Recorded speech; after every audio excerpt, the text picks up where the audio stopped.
Alright, so YouTube says I'm live, but I don't see it being live. Hold on. Might need a refresher. No, wait, actually, it's working. It's working. And we're live. Let's see. I'm gonna say hi in chat real quick to see if this actually works. Hi.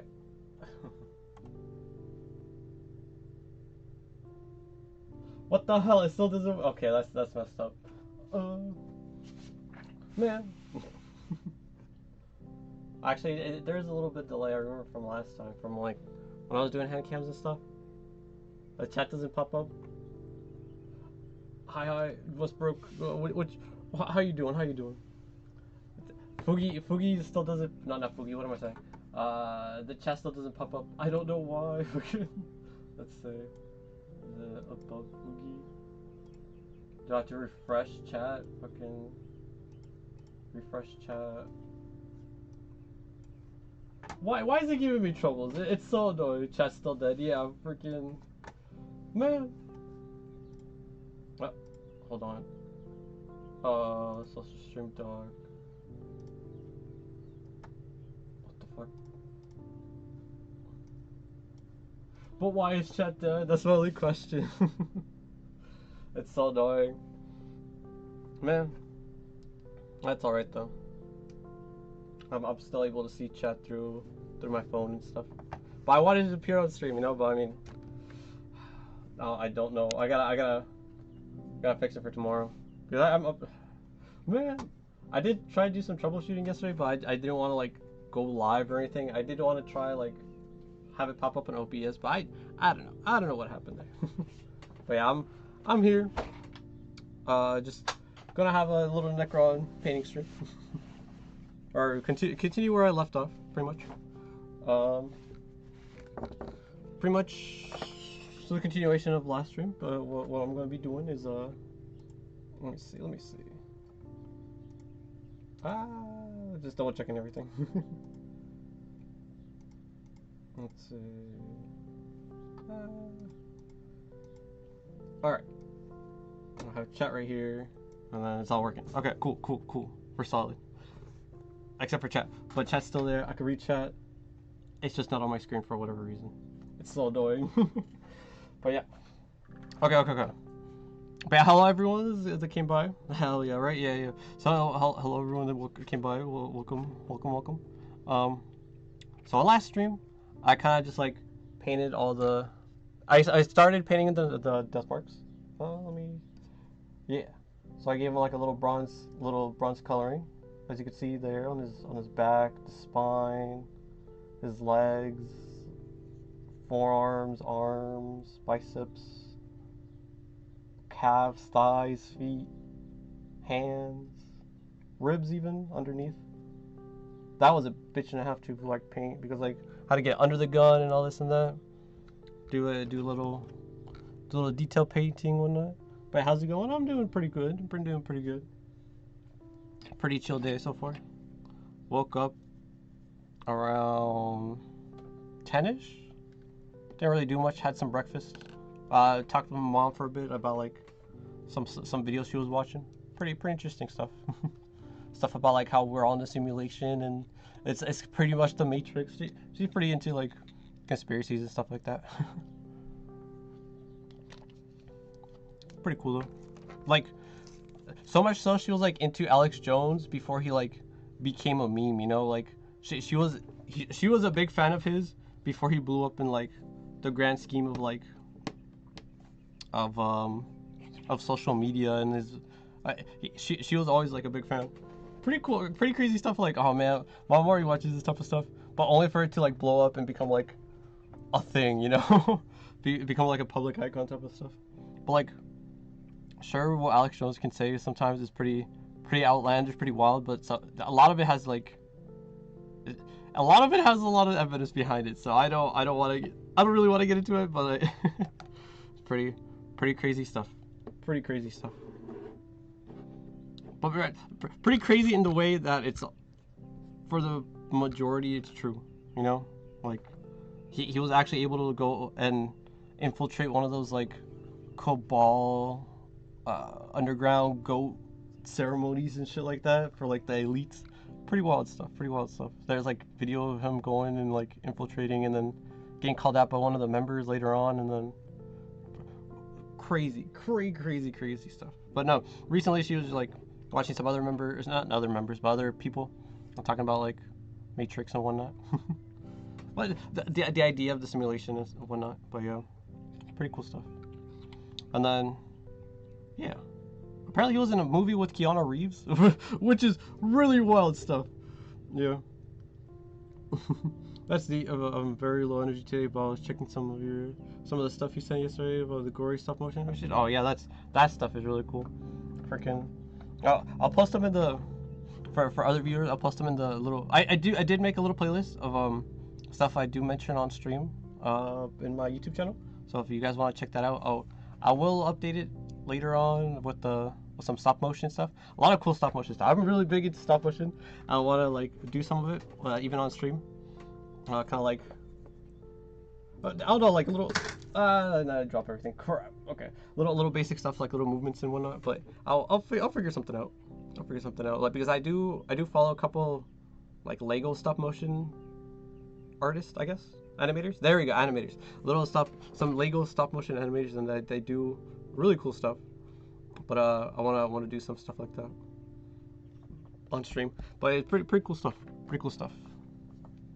But yeah, basically what I want to do today is something pretty simple. Let's see. Not yesterday, but last week, I was using this paint. It's kind of like dried out now. I was using this paint for all the bronze pieces on the little Necrons, and I want to add a shade to it. So pretty much, or wash actually, a shade wash, I guess you could call. So you have Rayclin Flesh Shade right here. We have Cryptek Armor Shade Gloss right here. What's it? Focus. The other one focused immediately, but this one does give me a little bit of troubles. Come on. It was in focus for like a second. But yeah, I'll just read them off. And then the classic, the most essential piece of shade wash any Citadel paint buyer could have, Hagrax Earth Shade. Put this in anything, it'll make your stuff look professional. There we go. Now it's focusing. What the hell? Wait, okay. Hold on. No, I moved my hand. It just doesn't want to focus on this one. What the hell? Come on. Man, okay. I already read that one off. Cryptek Armor Shade Gloss. I kind of want to use it to like add some detail, add some color to the paint we added. So I kind of want to. It's pretty simple stuff. You don't really have to like reduce it or thin it down or anything because it's basically like just. Oh yeah, actually, I have a little notebook of paints. Like all my paints, kind of like actually, hold on. Let me put this over here.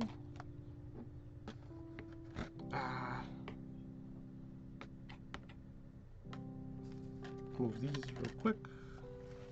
Yeah, those zippers were just giving me a bitch and a half. Or those zippers from the garage kit were just like a bitch and a half to like actually deal with. I couldn't do anything with them. really. But yeah, it's pretty simple wash. It's like it goes right over the paint. You can't even really see it, but like, wait, come on, focus. Yeah. So, come on. It's all rusty and stuff. So yeah, this one's a little redder. This one's a little. Actually, what am I doing? Let me get actually like another piece of paper. Actually, let me see. I could probably rip it off of a little notebook. Oh, yeah. I was researching a bit more on the animations and found several interesting gory shorts. One that really caught my attention was a Brazilian one. Ooh, okay. I'll send it to you later. Also, nice painting stuff. I wasn't able to catch the first 4 WH40K stream. Ooh. Nah, you're good. The VODs are always there, you know? But yeah, just send it right over and I'll add that one to the playlist as well. Let's see. But anything you guys know, or like any cool stop motion stuff, whether it's gory and extra violent, or just like nice and little simple ones, send them my way. I'm always down for like checking out a lot of cool stop motion stuff. Let's see. A little bit of water. One step for me. That's just the brush. Not this one. Not this one. Oh, I mean, I'll be using it too for a little bit. You'll see as to why. Clean off the shade real quick. Dry it off. But yeah.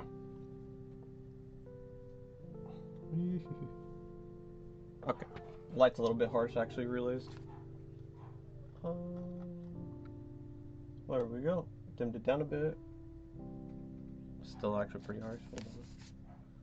I need to find like a diffuser for the light. I know you could add like wax paper, I guess. like saran wrap. Not saran wrap. Like kitchen wax paper. Can kind of diffuse some lights, but I mean it's pretty much like white light on white, so not white light. That's white light, like office light, and then here's like granny white or granny lights, like warm lights, cool lights. I really love my lamp. But let's see. Oh, this one. Okay, but yeah. But I got like a little, what's it called? I got like a little, I don't know how to call it, like a little guide to like all the paints I have. So I got my reds here with the names, whether it's a base paint or a layered paint. Got more base paints, more blues here. Got some yellows here. This one's like a dandelion yellow, but this one's like a mustard yellow almost. Like a Dijon yellow mustard. Got some random ones, some purple, some orange, some green. Here are the more like skin. These are like what were used as skin colors apparently. So, but they kind of like look kind of bad. Like these four right here are the Citadel colors. We got Katie and Flesh Tone, and then Bugman's Glow. This one's kind of like a really like grayish pale one, Rakan Flesh, and then Palette of Witch Flesh. But this one's from P3 right here, Rain Flesh. This is the flesh I was looking for, which also I'm gonna be using for what's it called, for the garage kit that I've been working on. But yeah, this one is this one. Yeah, P3's Rain Flesh. Really nice color, really nice. Like once placed on like paper and models and whatnot. But then you would like be gaslit almost, because like this was like a dark color, right? But this is it's basically the same color as the Rain Flesh, which is like, hold on, how's one color? Well, it's a little darker, I guess you could see, but I mean, it's not like that dark, you know. At least it shouldn't, like based off the it's literally my skin color. Okay, it's my skin color. Okay, a little darky over here. But yeah. And then we got more paints over here. These are my metallics. Freaking, I got Rune Lord Brass, what I've been using for the Necrons here. It looks a little lighter on the Necron itself, but on the paper it's kind of dark. And then Lead Belcher, and then Rune Fang Steel. And here are the washes. Here are the washes I'm gonna be using. Majority Cryptek Armor Shade, and then Reikland Flesh Shade. Because like I liked for like my older ones. Well, not older ones, but like the Necrons I actually finished back when I was still playing. They ended up being like a nice rusty color, which I liked. Oh, come on, focus. I'm gonna show the back. Focus, not on the towel, but on the figure. There we go. Okay, so he's kind of rusty looking. Like the thighs, the head, the ribs. Let's check out the face. The face. Yeah. Skin color is rough. No, definitely rough. Because like it's one thing looking at the paint and then, or the pot itself. Actually, it's like kind of separating too. You can see the medium like going down the middle, or the strip of medium. Yeah, there's a little white medium in the middle. Gotta shake them up sometimes. But yeah. Here's some texture paints. So these are the paints that you use for like basing and stuff like that. Kind of like right here for the base. Let's see. Focus. There we go. You see the like nice crackles and stuff. Yeah, that's kind of the detail like for the Necrons. Supposedly they're coming from like Mars or something. Some like Mars-like planet, and then they have like red dirt lands and everything. So I'll be using that for these guys as well. But that's gonna be like at the very end though. That's the thing. But yeah, you got like bumpy textures. Let's see if I can get this on stream. Yeah, you can see it on stream pretty much. But I got like muddy textures, and this one's all crackly. It doesn't really show much on the paper, but like as shown like on here, it's all like crackly. There's like a desert almost. Well, the other ones are just like muddy jungle almost. Like Armageddon Dust, and then Martian Iron Earth. Big difference on them. But yeah, textures are nice, but they're more expensive and like dry out easily, so I gotta be aware of that. I hear like more basic colors. So okay, here's the thing that pissed me off the most. Fucking when I was like when I was first starting, everyone's like, oh yeah, Corax white. It's a gray white. Fucking, it's an off white. So the biggest like the biggest white everyone was using and recommending was Corax white, but I did more research and then figured out the white scar was the actual white, and then or pure white, and then the other one's like an off white, and then Abaddon black. That's just like black. And then that's all my paints.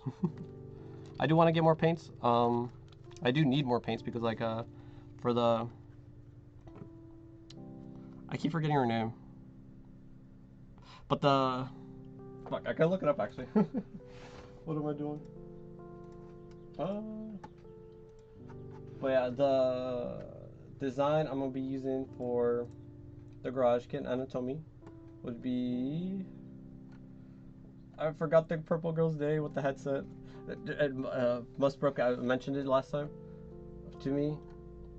She's like a retired VTuber, a graduated VTuber.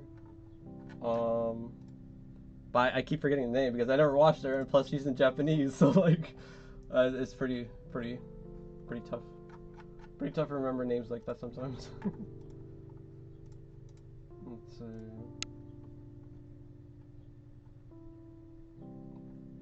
Man. Kyusai? Yeah, Kyusai. Yeah, that's the one. I just found her through Google. Menhera Ramen? What the fuck? Menhera Ramen. But yeah, Kyusai. I'm gonna be painting. I need like a little lavender purple for Kyusai later on. Or actually, I'm gonna buy it tomorrow. Freaking. Or maybe after the stream. I don't even know. Freaking. I usually end streams around like 5. The store. I double checked the paint store for like Warhammer stuff. They close around like 7, so I got some time. And plus it's like a little 20-minute drive, so it's not that bad. Not that bad. Plus I do need a little more supplies for like painting and such. So yeah. That'll be plans for tomorrow as well. And then let's see. Fuck the chat. Let's yeah, there we go. Okay, cool. But yeah, that's pretty much the plan I have going on for today and tomorrow. Yeah. But yeah, I wanted to like show a little bit of as to what these shades look like while painted onto the paint. So the paint we used last stream was Runelord Brass for the legs and such. The Runelord Brass. You guys heard me say it. That's good enough, right? All right. So then, get some of the paint. Put it down a bit. Water it. Okay. Let that dry. It's so bright. I don't know what to do. Fucking.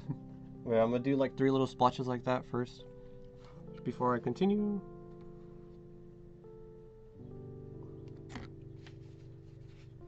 So you see how detailed, how much of a difference the shades do. Come on. Well, we're just gonna glop it down heavily. I don't mind right now. Freaking, it's just a little test run to show the detailings and such, the layering. But yeah, that's something else I want to like do while streaming. You know, like on my VTuber journey, get a more familiarity, be more familiar, get more familiar with the technical side of painting and deep detailing, and just get good with it, you know. Ultimately, that's the grand plan right now. Just have an outlet for my hobbies, because I did talk about it like in the first week, kind of was just stunted. Like, I haven't been touching my hobbies. I haven't done much of anything. Like, what should I do for my VTuber stuff? You know, like, I do want to be a little freaky. I do want to do some like crazy stuff. Well, not crazy, but like some what do I say? I don't even know how to say it, but I want to go down the horror aesthetic. You know, I might not be horror.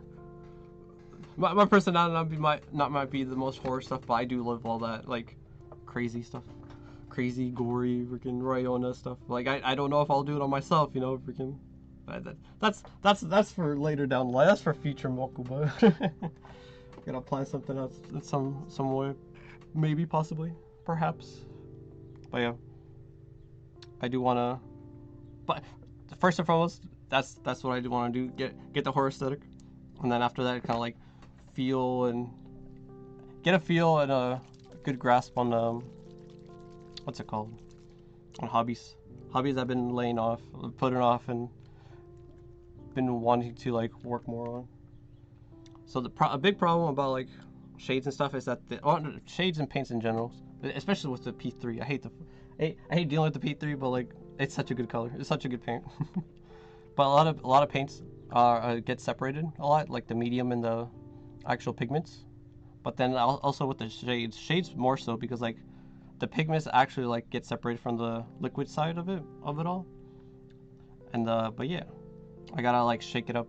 But for only this one, because I've used this so much for other Necrons and such, I got like a little metal ball bearing. So you can hear like a little something in there.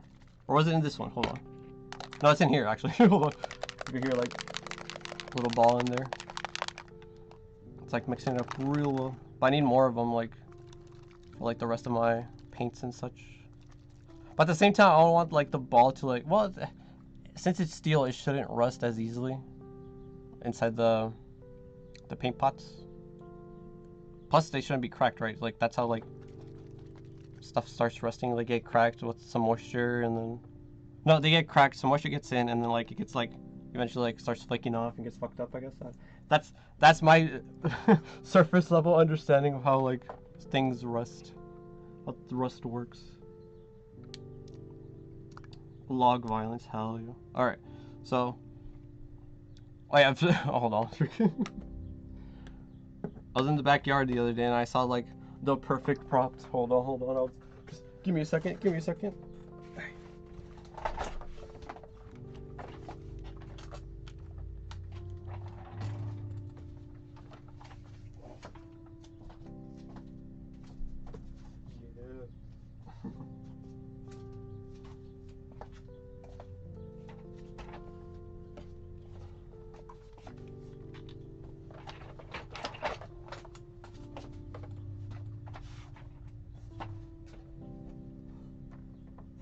This is it.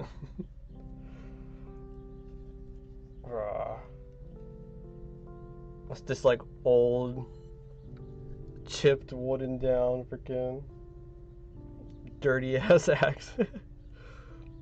The one stuck in my head. It just needs like blood, more so than rust. So, but I saw this like, dude, what the fuck? that's literally me, for real. Well, that's all like. Okay, a thing as to why like I didn't want to like on my desk and stuff, like it's kind of wobbly, kind of like let's see, it's kind of like because it's like rotting out the wood and such. But yeah, I heard Mokuba footage. Yeah. Yeah. But I'll just keep it by my desk, not on my desk. But yeah. Alright, I think these paints are nice and dry. Yep, seems like it.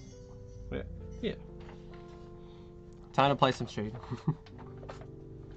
Yo, you could actually make an RL cosplay. Yeah, cosplayer like actual. You know, that's another big goal. That's another big goal I've been thinking about. Since I have been doing a lot of since a couple of like YouTubers, toy related figure design and just design in general YouTubers that I watch, kind of like pushed me into this. Like, you know what? Actually, I could kind of do this. I want to get into this like niche, like kind of like a hobby, toy related VTuber in a way. Kind of want to make my own figure. As cheesy as it sounds, make my own what's it called? Make my own garage kit, even, you know. So make my own like my own little dude. I think I mentioned it before on past streams, but I don't like this one YouTuber Slimehouse. I was actually watching his newest video like that he uploaded today, but I think that was before I made the playlist. So like of stuff I've been mentioning on stream and such. But I kind of wanna follow what he's been doing, because like recently he's made his own. Well, he's made a couple of his own figures. And different methods. Oh no, this is when I was talking about like the 3D printing and stuff like that, like a while back. And you guys recommended like this one fellow aspiring VTuber, but I followed him, but I still haven't reached out to him because I'm still nervous and like still new. I don't know how to like network and such. But I'll do those baby steps eventually. But yeah, Slimehouse does like a lot of what's it called? A lot of his stuff on his own. Like his newest video was a part of like a collaboration with other big toy YouTubers and mini YouTubers and such out in like Europe, like England, that area, the English speaking sides, you know. But yeah, and but he's definitely one of like a big inspiration to like actually start what I'm doing here now. But I'll add one of his videos, a couple of his videos on there on the playlist. And but yeah, he does like a lot of cool like retro stuff, a lot of stuff like 80s, 90s. Crazy the 90s is retro, but fucking that still like messes with me. But then but yeah, just a lot of cool stuff. Let's see. But yeah, he 3D printed a figure, made a silicone mold of that figure, and then made a more solid resin figure of that figure. So kind of like how garage kits usually work, because there is one cool garage kit making video. It's like a little series of some guy making a gacha figure of this figure. But like, holy shit, he did like everything from the design to the 3D modeling to the actual like printing, and then all this and that. Like there's streams of him like actually working on it. It was insane. I'll put that video on the playlist, unless I haven't yet. I already forget. Like there's like 5 videos in the playlist, but I already forgot what's in the playlist. But I'll check it out in a bit, freaking. But I'll add those videos. Slimehouse, yeah, okay, hold on. Actually, I told myself last time I brought this up. I first brought this up. I'll make this random receipt on my table. I gotta clean my table. I gotta do some stuff. I'm a little disorganized. I'm a little like hectic and messy. But it's a controlled chaos, you know. I know where everything is. I know what's where and what I could do better, but like I just don't. Well, let's see. Slimehouse videos. Let's see. Slimehouse videos. I'll put videos, because recently he did like 2. He did more figures. He's been doing a lot of figures. He's even made his own like backyard studio, like an actual studio where like make his own like, because like, you know, YouTubers like they have like a recording room and stuff like that. That for me, that's just my bedroom. Like my bed is like a couple feet away, but I mean like I got a big room. Like half of it is like my computer side, and the other half is like my bedroom side, I guess. But it's pretty cool. But he straight up made it like his whole like I don't even know how to explain it, but like his whole like not an outhouse, because outhouse is like a bathroom type of thing, you know. But then like I don't know. I'll you guys just have to see it in the video. Like I'll be posting later, or not posting, but I'll be adding to the playlist. But that's highly recommend watching it. Really cool stuff. Really cool stuff. But yeah, slime house video, garage kit video, garage kit making video, video list, playlist. Not playlist, but series. There we go, series. Because like there are tons of garage kit making like channels and YouTubers and stuff like that show the process of them painting it and like putting it together. Really loves like Leona. I really love Leona's Workshop. I really love these other Japanese ones. I don't know the names off the top of my head, but I'll add some of them as well. Really cool stuff. Really cool stuff. Really aspire to be something big like them. But niche but big, you know? Big in the niche. There you go. Within the niche? Oh, yeah, there we go. Something like that. A niche within a niche, you know, toy making and VTuber.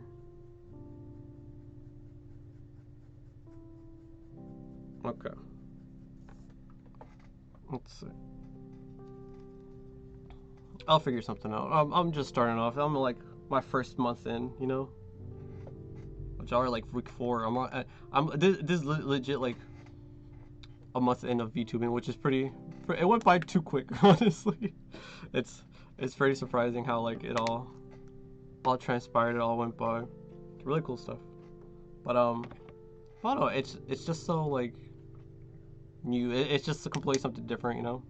I don't know. It's at least the way I see it. I don't know how to describe it better. I wish I knew how to articulate better. Explain myself, my thoughts and ideas, my process. But instead of explaining, I'd rather just show it, you know? It's way easier. But yeah, I made it this far. I've made it this far. Why stop now, right? Freaking. Let's see how much further I could take it. Damn, for real, already a month. I know. But like I will say I've been skipping a couple of streams. School has these last couple of weeks have been kicking my ass. Fucking, I still feel like uncertain about like my class, but like because like this last chapter were like specific emergencies for like my UNT class and shit like that. But like there was a big chapter for like specific emergencies, as in like women gynecological emergencies, babies, neonates type of emergencies, the age range of age range. Specific emergencies, and then like geriatric or like old people type of emergencies. Like holy fuck, it's a little bit of information overload, because like I haven't learned that all in like 2 weeks. And it has to stick with me enough to like pass a quiz and an exam, and then get good grades on them. So like see where I sit in the class type of detail. But like it's a little bit all over the place right now. I'm still a little nervous to like check my grade. But I'll figure it out. But yeah, that kind of like not impacted me, but like kind of stressed me out to the point where like I need to take a couple of streams, because it'll always be like a Thursday and a Friday, because my classes are on Saturday. So like let me just like take these days off a bit. Let me like get a little better feeling of like what I'm doing right now, and then let me get back into it, you know, like. But now I've figured out how to like, because of this week, I kind of like switched up my schedule instead of like Tuesday, Wednesday, Thursday. I'm gonna do Wednesday, Thursday, Friday, and then kind of just like pump everything out like Monday and Tuesday morning. No, yeah, Monday, Tuesday throughout the day, and then kind of like in the evening, later in the day, just like Wednesday, Thursday, Friday, kind of like, so I don't overwhelm and stress myself out, but like be enough for like have a hang of it. But with these, I don't know if it'll pick up that well on this camera. I kind of just been holding it and rambling. Fuck. Well, yeah, just kind of just like having my thought process out, you know, just explaining myself. But yeah. So we have Aggress Earthshade right here. We have Cryptek armor right here. We have Ricklands, flesh shade right here, and then base paint right here. So actually, what am I doing? Just fold it. What am I doing?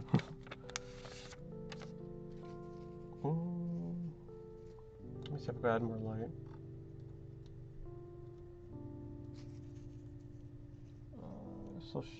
There we go. Okay. So here's the thing. Okay, here's what I've been thinking about, like how it's been looking. So this one right here looks dirty. This one right here looks muddy. This one over here looks rusty, which is like what the intentional, like what I did with the like the basic Necrons. That's dark on him. There we go. Like that the rusty look I kind of used on him. And then here's like the base paint. But that looks a little like, what's it called? Shit, lighting is weird. Fucking, I gotta figure out. That's okay. That's another big thing I wanna like. Excuse me. Oh. A little burpy. Gumbody. Yeah, thank you. But I'll figure all that out, you know. But like, with time. I got like 6 months. I'll be fine. I did take out like I did choose the longest road on like how to.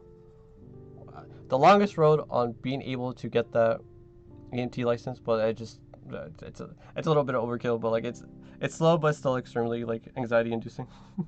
It's just my way of doing it, I guess. But then this is the base one. So the base one, was it cryptic, shade gloss, Rickland, flesh. No, fuck. Okay, hold on. Okay, I know this for sure was a Agrexor shade. This is a cryptic. Armor shade. This is Rickland flesh shade, and this was basic Rune Lord brass. Right? Yeah. Like on camera, it looks dark, but it's my room isn't dark. Fucking, I have all the lights right here, but I think it's just you see, like the table's like really bright, but I put this up here, it gets really dark. It's weird. I gotta figure. Like, okay, that's what I was trying to say. That's what I was about to say. I before I was in classes for EMT and stuff like that. But it's been something I've been wanting to do for like since high school, just be part of the medical field, you know. But before I did that, I've been doing lots of little jobs here and there. I was worked in an amusement park. I worked in the forest, trying to be a wildland firefighter. And there goes the table again. Fuck. Oh no, just oh yeah, and then from the wildland firefighter stuff, I went to working at a wildland fire cache, pretty much just like a warehouse for wildland firefighting equipment. Really cool stuff. Learned a lot. But then after that, I was like, man, this new supervisor is kind of just like being a dickhead. Everybody's quitting. Nobody's like enjoying the job anymore. I'm gonna just peace out as well. And then I did. And then after that, I was kind of like in a slump. I didn't work for like a good minute. And I was like, you know what?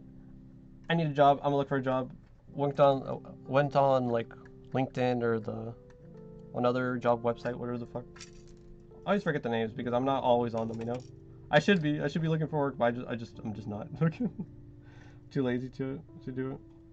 I'm lucky enough to like have parents who support me, you know. But I did find a really cool job, which is like for school photography. As basic and boring as it sounds, it was a really cool job. a lot of creative people in that job, from artists to like little film photographers and just a whole bunch of stuff. I got some other people like who are working in comic shops. That was the thing I was most jealous of. People working in comic shops. Holy fucking shit. It was the coolest thing. I want to go visit them and like, oh dude, you got like a nice little shop here. Like, yeah, I work here from time to time. That was like their second job right there. It was really cool. And then there was other people who like raise and race horses, which is really cool too. I went to her ranch as well. A lot of cool people I met there during that job. But the only downside was a seasonal job, you know, because like school pictures is only like taken during the beginning of the school year. So like after like from July, August, September, October, after October, during those 4 months, you know, it was just done. People were like slowly getting like phased out and stuff like that. I was like, oh, let me eventually they hit me and like, hey, turn in your rig, pretty much like a camera, this like Nikon D700, if I remember right, camera with a nice lens, all this and that, the whole background, this whole like this whole fucking setup, just like how to set up everything. I still have like the instructions manuals and for like all my jobs pretty much. I'll pull them up a little later in the stream, but yeah, I do want to finish these Necrons though. I'm always like drifting off. I want to like get back into it.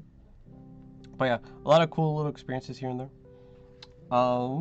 But yeah, I was thinking getting a couple like muddy looking ones, kind of like rusty looking ones.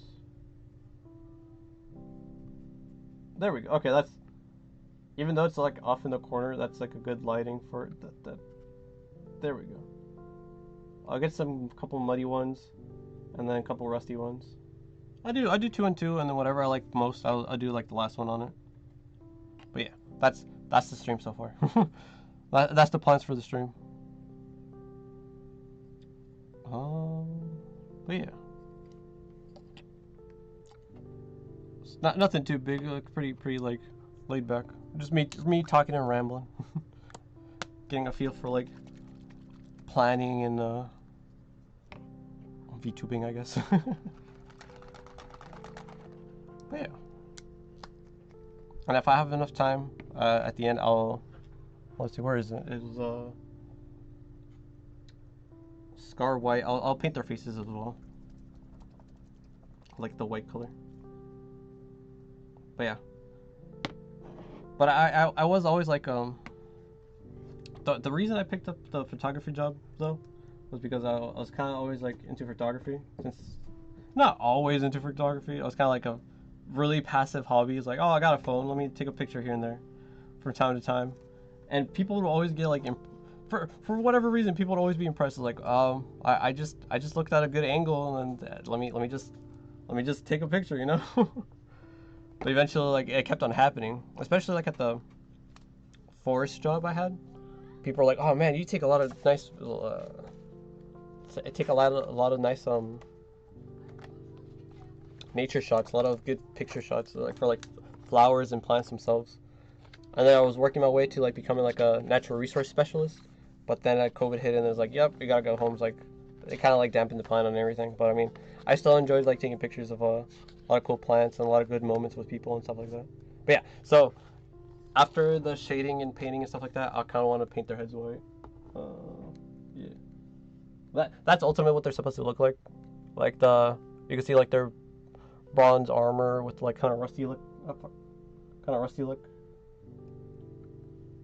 and the gun's kind of like all green and glowing, and the head's like white, but there's like details of like green and glowingness as well.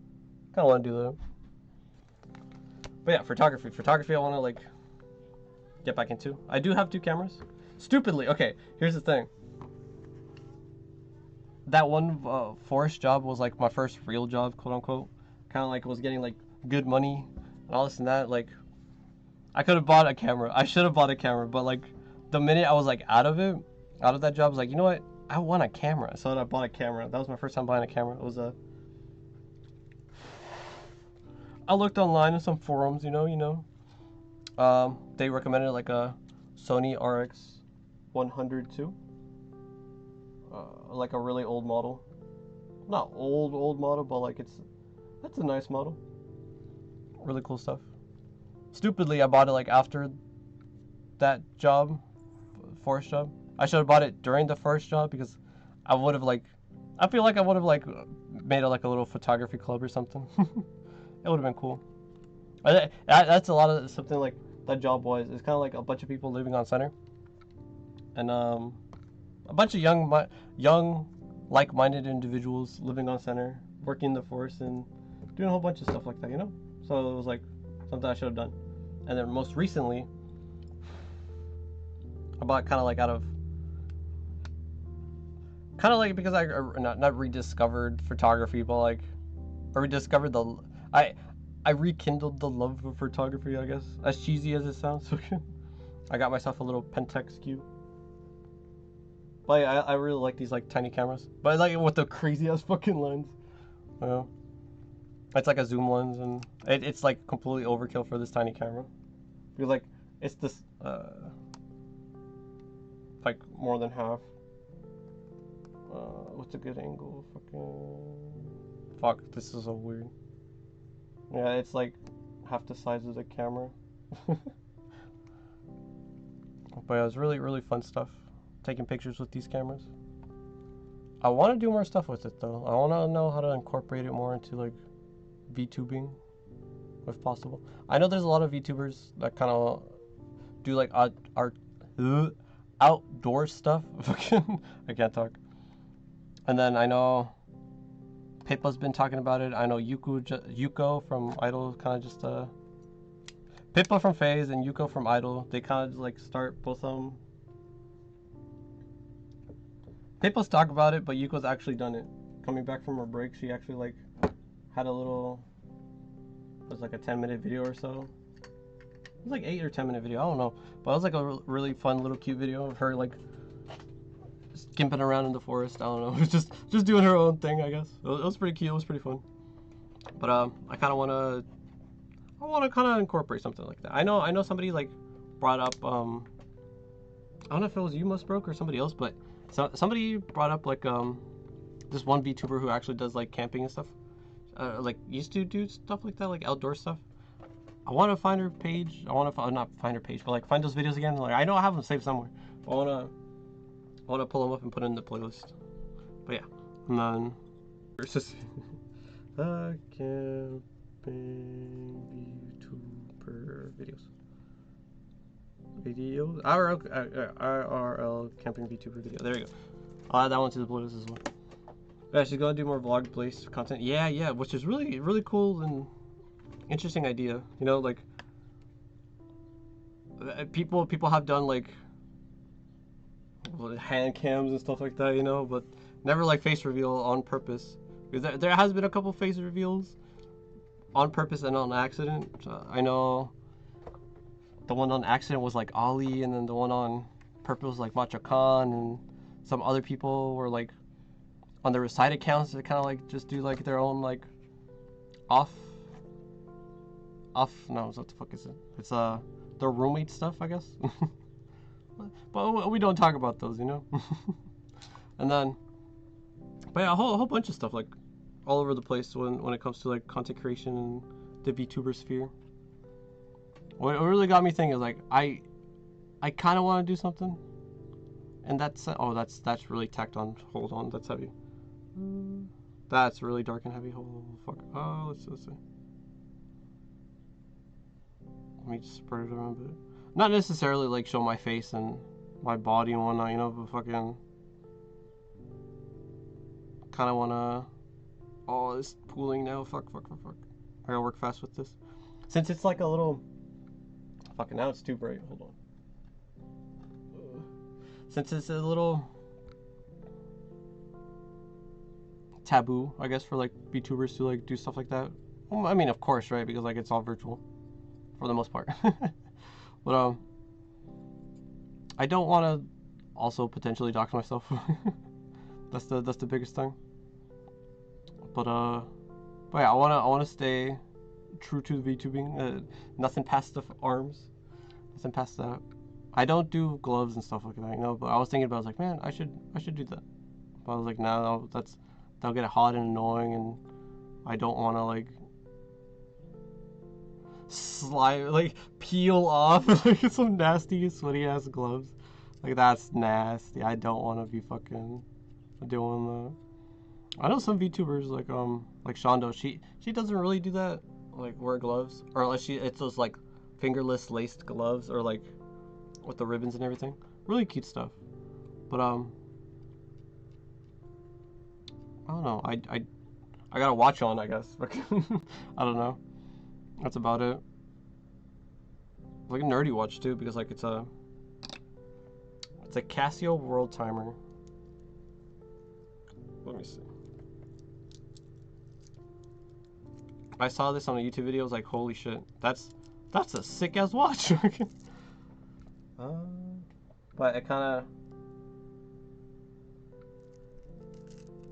Yeah, I like the gloves when it fits the VTuber character. Exactly. There we go. So yeah, the clock itself, well not the clock, but the watch itself, it has like a map of the world. I mean, it tells time, of course, and then it tells time like in a in a circle. But then here's like the biggest part of the clock. Or the watch. What am I saying? What am I saying? I just said it.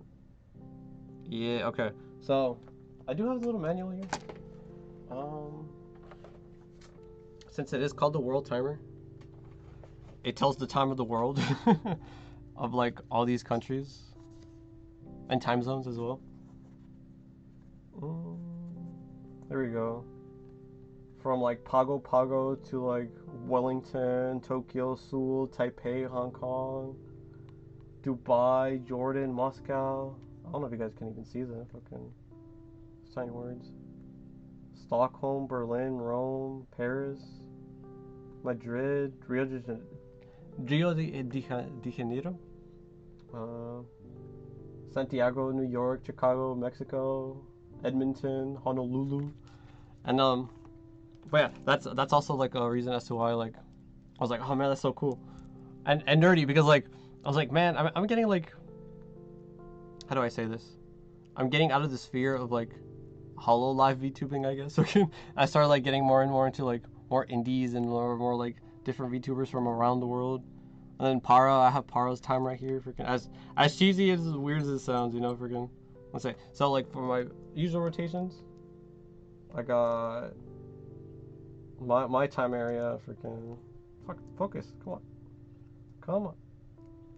Well, okay, I got Tokyo on here. That's like 9:08 in Tokyo. And then right now it's Paris. And Paris is 1:08 in the morning. So like AM. Like near midnight, I guess. And then UTC, kind of like Universal. What the fuck is UTC again? It's Universal Coordinated Time. It's like computers or something like that, if I remember right. But like it's like noon there. But where I am, it's like 4:05. But the closest time zone, closest city. But I'm not gonna dox myself.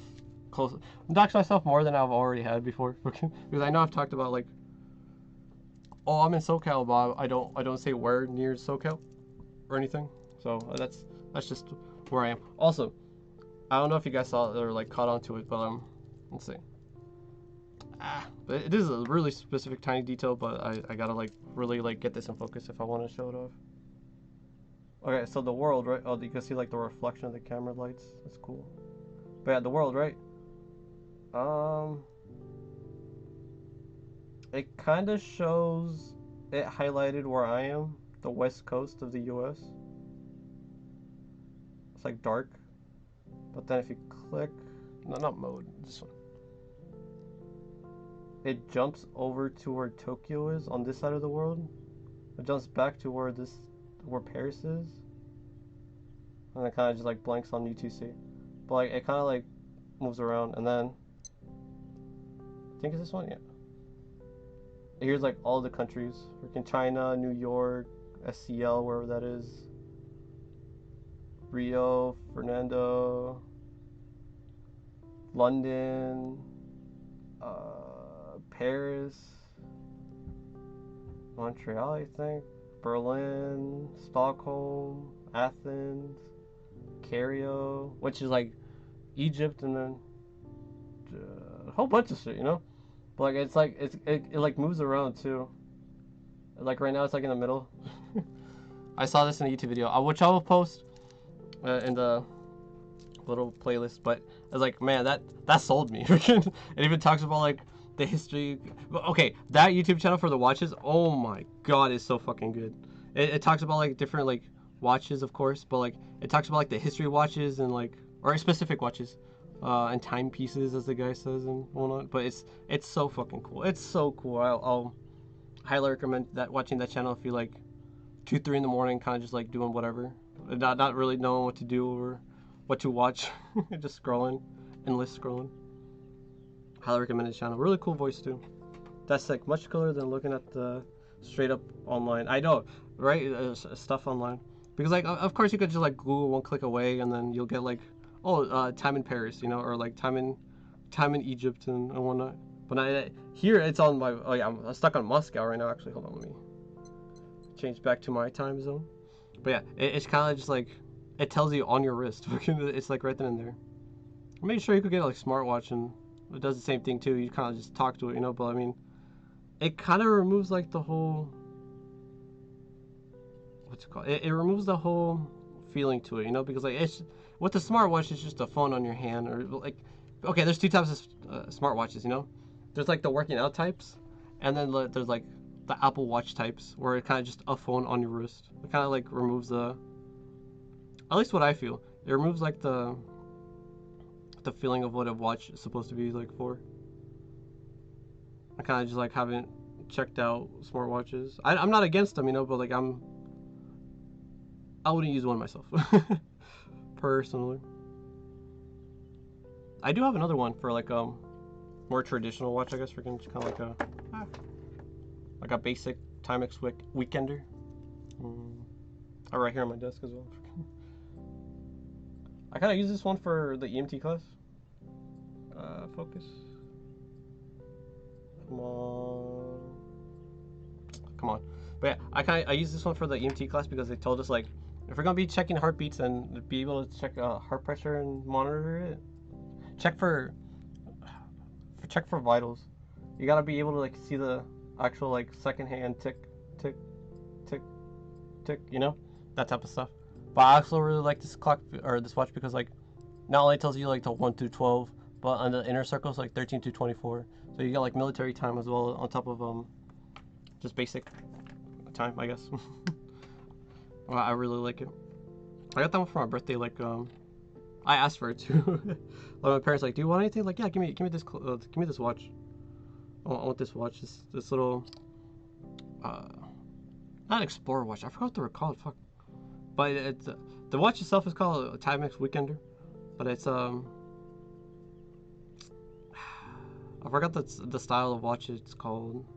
It's like a military type of watch, call it almost, because it's able to tell the military time.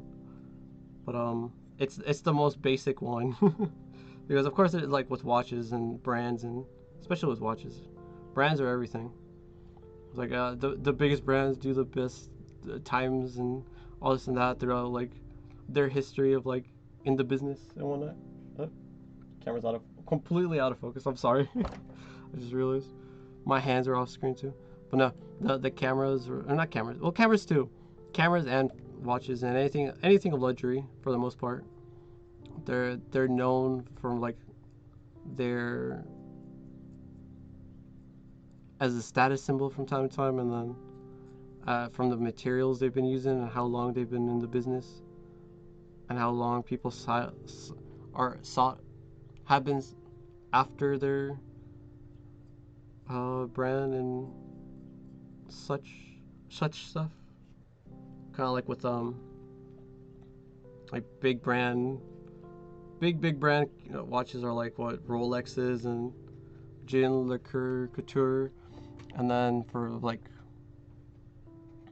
cameras are like what nowadays is like Fujifilms, you know. Friggin' people are like big into their cameras, really expensive cameras too. Like you get like a basic camera for like 3K, 4K almost, but nothing compared to watches. You know, Rolexes those go for like 10K. Or even more. That's like baseline almost, you know, which is ridiculous. Very fucking ridiculous. Oh man. At that point, it's not much of a. Oh, what time is it? It's more like, hey, check out my watch. Man. Crazy stuff. Crazy stuff.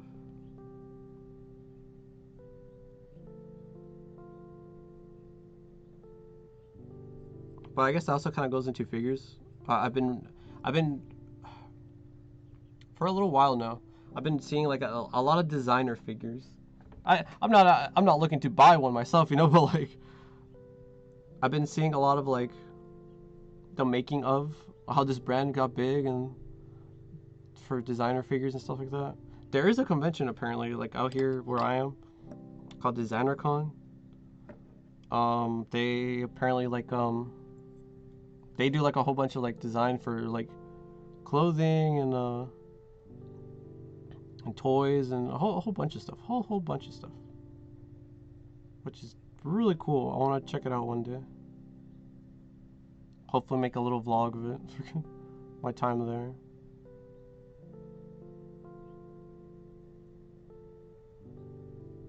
But yeah, I wanna do more exploration. Not an exploration, but like more. I want to branch out and see what I could do with my own brand, you know, as Axe Mokuba. See what I could do, see how I can grow and become my own person online. See what I could do and show off. Be able to like have people also be inspired by me. Fucking okay. Something that was talked about earlier on a certain thread was somebody like I brought up the you making my fan art must broke, and then it's like, oh man, I freaked out and all this and that, because it was such a cool fucking thing. Like I wasn't expecting, you know, I wasn't expecting it. Like I see like I get added on Twitter, and then there's like other people liking a post I've been added on Twitter. It's like, what the fuck? What just happened? And I see like, oh, Mustbrook made the picture. Like, oh my god, that's sick as fuck. And then I was like, oh man, this is so like, that's the one that kind of hit me. It's like, oh man, like I've made it some sort of like little impact online. It's like, oh man, that's so cool. I've been noticed. I've been the people are aware of me. And then people like somebody on the thread was saying like, oh, you've been canonized. I was like, man, that's exactly how I felt. Everything's real now, freaking. But yeah, I kind of like, I freaked out a little, like, oh my god, how?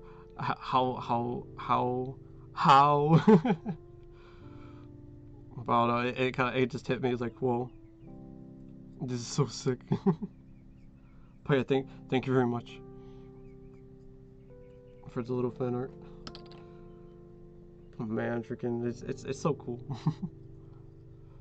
But they got me thinking, like, man, freaking, this is how everybody feels about like getting, like, all VTubers feel like receiving fan art, especially with Doki, dude. Freaking Doki was huge, apparently. Fucking, like, because I didn't realize, because I didn't know much about like Selene or Doki herself, because I didn't really follow Niji. I did mention like on a past stream, like I only followed their like Team Snakebite stuff with like Altair and with Altair and Axel. I kind of like followed them doing their own little tournament stuff. But yeah, once I found out, like after like Selene got terminated, sadly, her big impact on like Skeb, on bringing Skeb over to the West for like a beginner guy type of thing. Her impact on like the fan artist aspect of stuff, and how everybody was like kind of like reaching out to like, oh my god, like she was there like from the very beginning. I was there from the very beginning. Oh my god, and then she was like one of the first people who like skebbed me and then commissioned me and all this and that. It's like, oh my god, she has a huge impact on all this. Like, it's so cool. It was so fucking cool to me, especially with like me being heavy into like VTuber artists and illustrators and everything. It's just like it was so much cooler to me. Like, oh my god, how has she been outside my radar? And I guess because like she herself isn't really like a artist, but like she was also like a huge artist appreciator. It was like, oh man, like this I can relate to her. If only she like talked about it a little more, you know, like, oh fuck, got some trash over here, just kind of been kicking for a minute. I guess it got to the point where it got annoying. But yeah, I was so like impressed. I was so like amazed. Like, oh my god, like she's had a big impact on like the art community. It's like so cool to me. Inspirational, you know.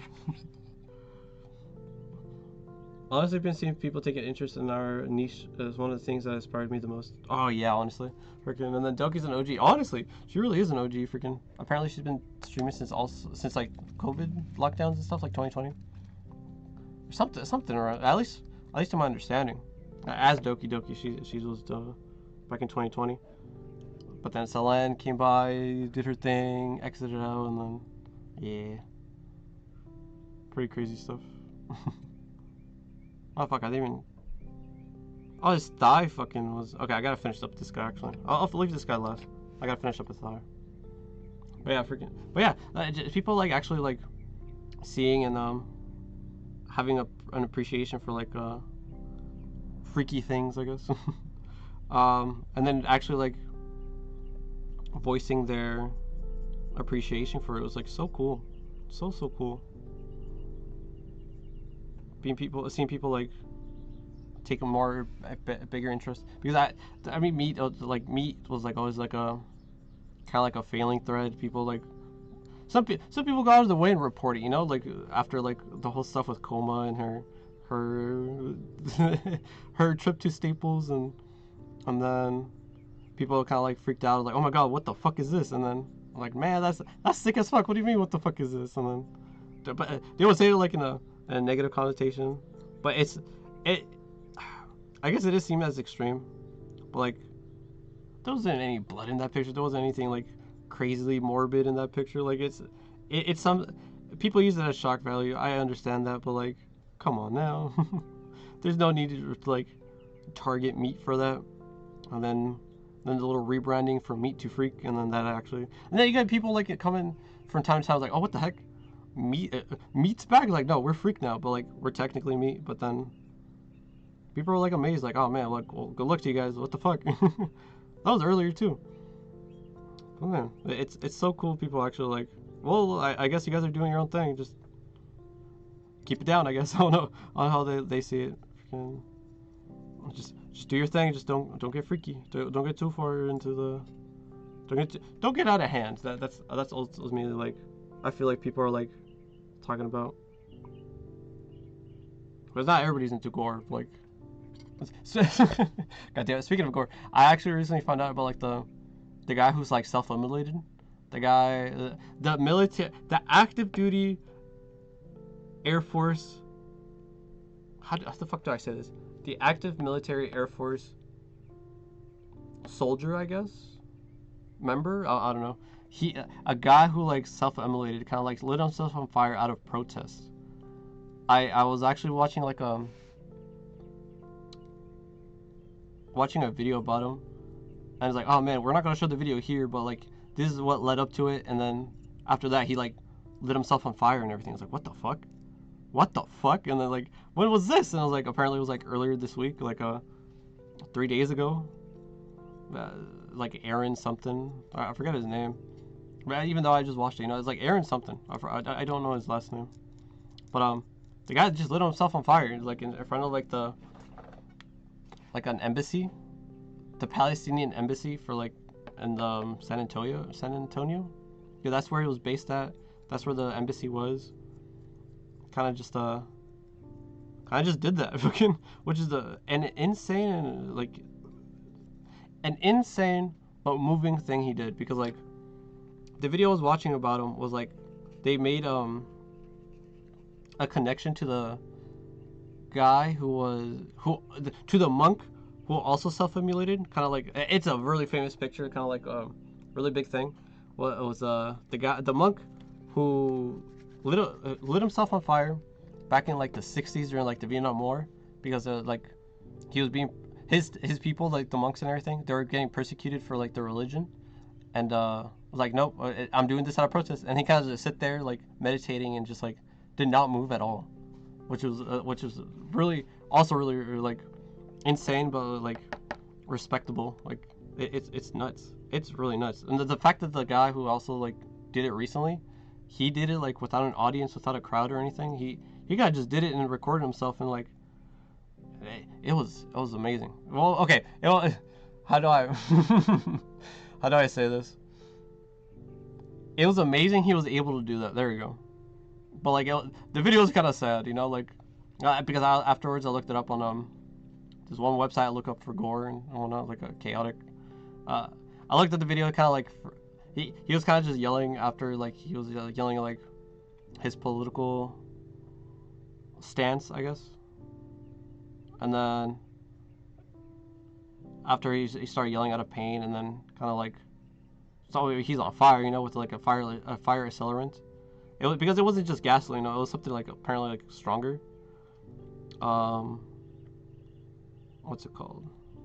I'll post that video on the playlist too. Because the video was just uploaded. I mean, like for the one I watched that told me about the self-immolation, that stuff was wild.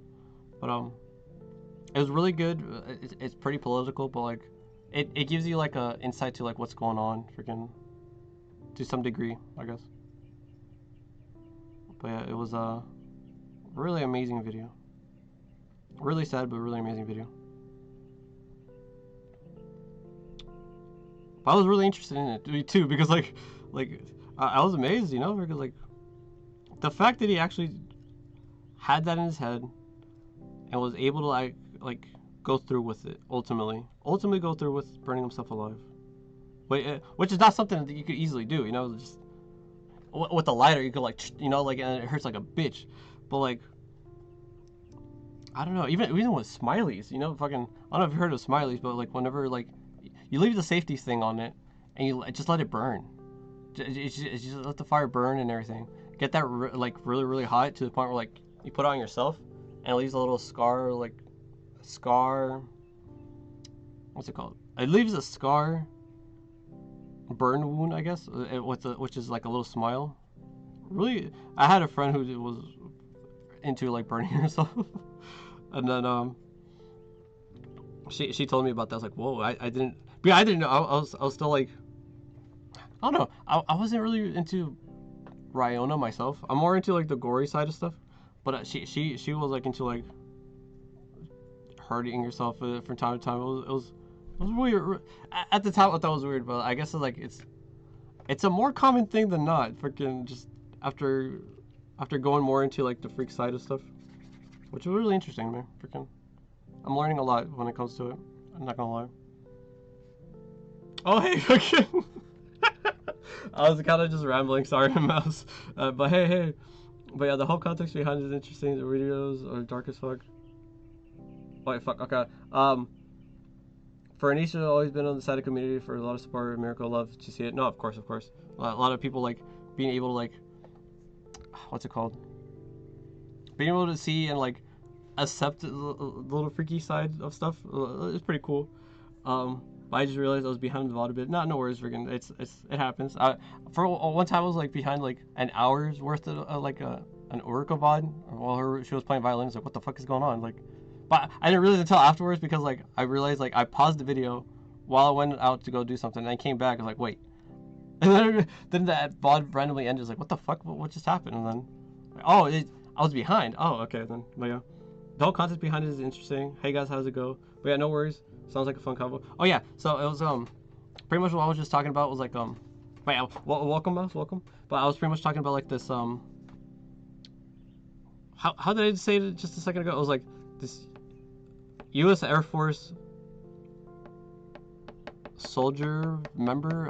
Again, I don't know the best way to describe it, but I'll post a video about it. I'll post a video about it in the playlist that I was just talking about. But pretty much the guy just kind of like self-emulates, kind of like lights himself on fire based off of protesting for like the Palestinian and the Israeli war, I guess. That's literally as to why he did it, but like in protest of it. But it's some pretty brutal stuff. It's just lighting yourself on fire, you know, just like even with a little match or a little like lighter, you like burn yourself. Like, oh man, that hurts like a bitch, you know. But like that guy just like lit himself on fire until like he died, you know. Like that's how dedicated he was to his message, to his protest. As a soldier, in front of the Palestinian embassy out in San Antonio, apparently, and all this and that, like it's pretty wild, pretty fucking wild. Oh, I saw him. Yeah. Freaking, I just recently heard about it right before stream. Like, because I was watching like I'll just on YouTube, just doing my own thing, fucking, and I saw this like new upload is like because of this like pretty political guy, but he doesn't like, it's not left leaning or right leaning or anything. He kind of did like, how do I describe it? Because like what brought me to his channel was like this talk about like guerrilla warfare and stuff like that, like oh, the guerrilla warfare in Vietnam and how the Vietnamese smoked out these like US troops, and then oh, like the guerrilla warfare out in England and like Ireland, and like how the IRA was really good at smoking the British troops and stuff like that. It was like really crazy stuff, really cool stuff. But I really like the idea of like guerrilla warfare.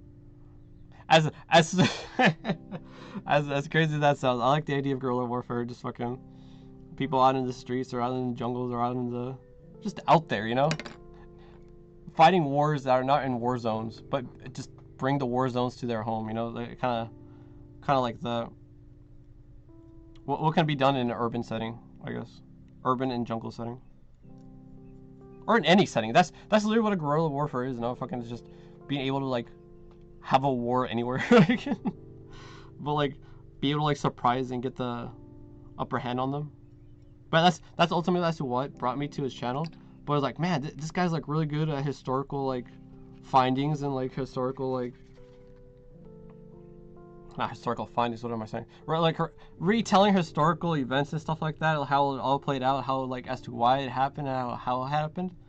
But then eventually I started like looking more into the channel. I was like, oh, this guy's pretty political. I mean, I'll check out a video like let's see what this is about. Kind of just talking about like war in the Middle East and all this and that. Like in previous years, like in the late 90s that led up to like 9/11, all this and that, which is like pretty cool stuff. Like because like I did it because I thought it was just like a shit fest that happened like in the Middle East, was like because it just happened, you know, kind of like, oh, we came over to help them out, but no, apparently we as in the U.S., you know, apparently we gave them arms, we let them fight their own fights, which led to a bigger shit fest that we now have to like, or we at the time we now had to sort out, but like we backed out of that fucking apparently, like not even that long ago, which is pretty fucking insane. But I want to like, I'll post in the playlist, I'll post the soldier who self-emulated and the guerrilla warfare, one of the guerrilla warfare videos in the playlist. But if you guys want to check out his channel afterwards, you guys could check out his channel, of course. But yeah, I forget what the fuck it's like, GDF or something, like his channel. It's like 3-letter channel. Something so simple. Something so simple, and it should be like in my head, but it fucking, let's say, what is it? Fucking GDF. Yeah, his channel's called GDF. But yeah, this latest upload is like, I watched the uncensored Aaron Bushnell video. That's what it was called. The video I saw like right before the stream. But like right before, like a good like half an hour before. But it was really cool stuff. And after that, like after watching the video that was censored, I was like, let me go find the uncensored one. But yeah, it was pretty crazy how like people like the emergency people, like the first aid people, well, not first aid, I guess, or like the paramedics and like EMTs and stuff, like how they like, what was the first thing they did, you know, like for a burned self-immolated victim, corpse of a victim, I guess. But like not only were they there because it's in a military like official complex where he did that, you know, so they're like good members, a couple of members of like the police, I guess, a couple members of like medical teams came by real quick within like seconds, you know, like the minute he was like on the field, not on the field, but like on the, how do I say this, in front of the courthouse, pretty much in front of like the embassy. He was like, he started spouting his like his protest message, and then kind of just like lit himself on fire, and then like again, like with the, while he was shouting it, people were like, get down on the ground, and then just aiming their weapons and everything, kind of like. But then the EMTs came by with like their big fucking bag of like medical supplies and stuff like that, and like they started checking on him. They started like cutting off his clothes, but then there was just one officer aiming down the dead body. He's like, what the fuck are you doing? He's dead. Like, I'm not trying to laugh at that, you know, but like the fact that what the fuck, the fact that he was still aiming at him, Like he's out. He's down for the count. Fuck. I'm over here like Daffy, not Daffy Duck, but Porky Pig. I'm over here mumbling my words like Porky Pig. But my brain is going like fucking million miles an hour right now because like it's such a fucking. If I get invested into a topic like that, fucking or a conversation, I just non-fucking start rambling. Fuck. It's a bad habit, which I started realizing more and more. Because I'd never had that happen before. Like I was just like tripping on my words. But if I'm really invested, I'm really excited about it, I kind of just start like a bit, and then yeah, a little embarrassing. But yeah, I've been called out on it before, like my friends. But yeah, we're Mokuba, are you okay? I was like, yeah, fucking, fuck. You see, I got cut up in my own words again. Man, now I gotta like for real how to like. Now I have to for reals how to figure out how to edit my videos. Fuck.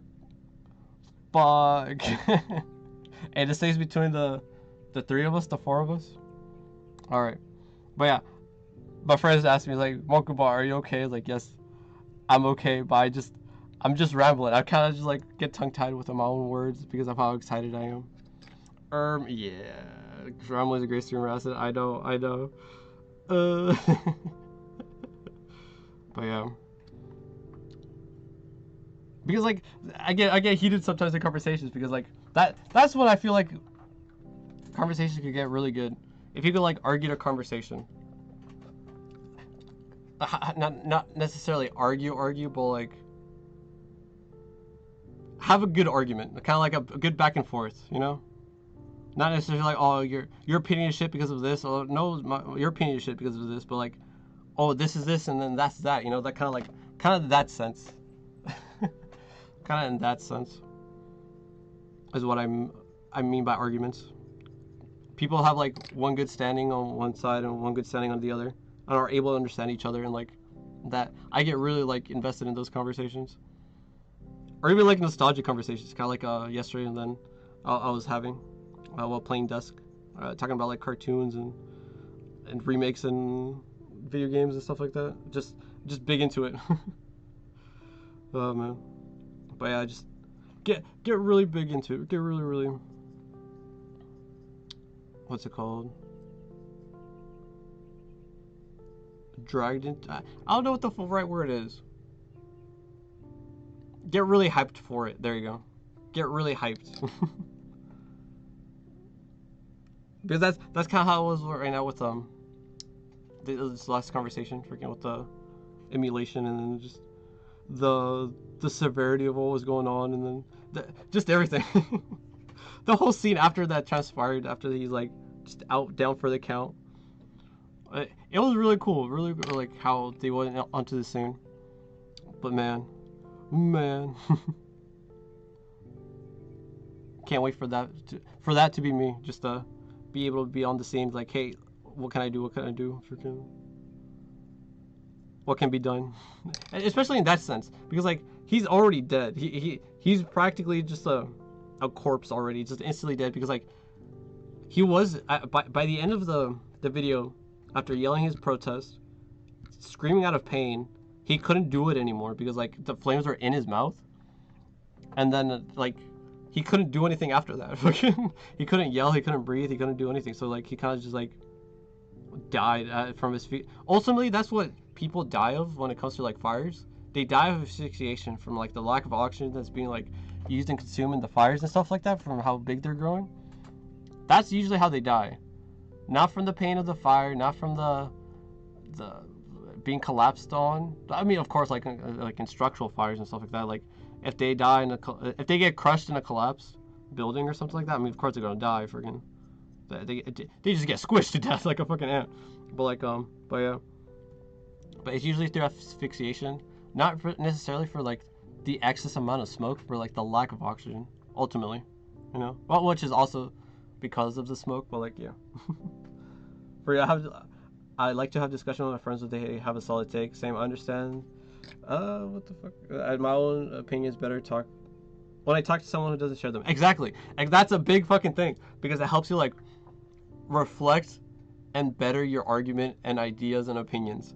because like that's the best fucking part, because like while you're talking about it, it also opens your eyes as to like other views when it comes to whatever you're talking about, whatever you're arguing in that sense. It's such a cool and interesting fucking. It's such a cool and interesting feeling once you get into that like position. Like, wait, hold on, that you're right. Like it flips on you once you're like hold on, you're making sense. You have a point. Like it opens your eyes, it opens your mind. Freaking, it's such a cool thing. Such a cool thing.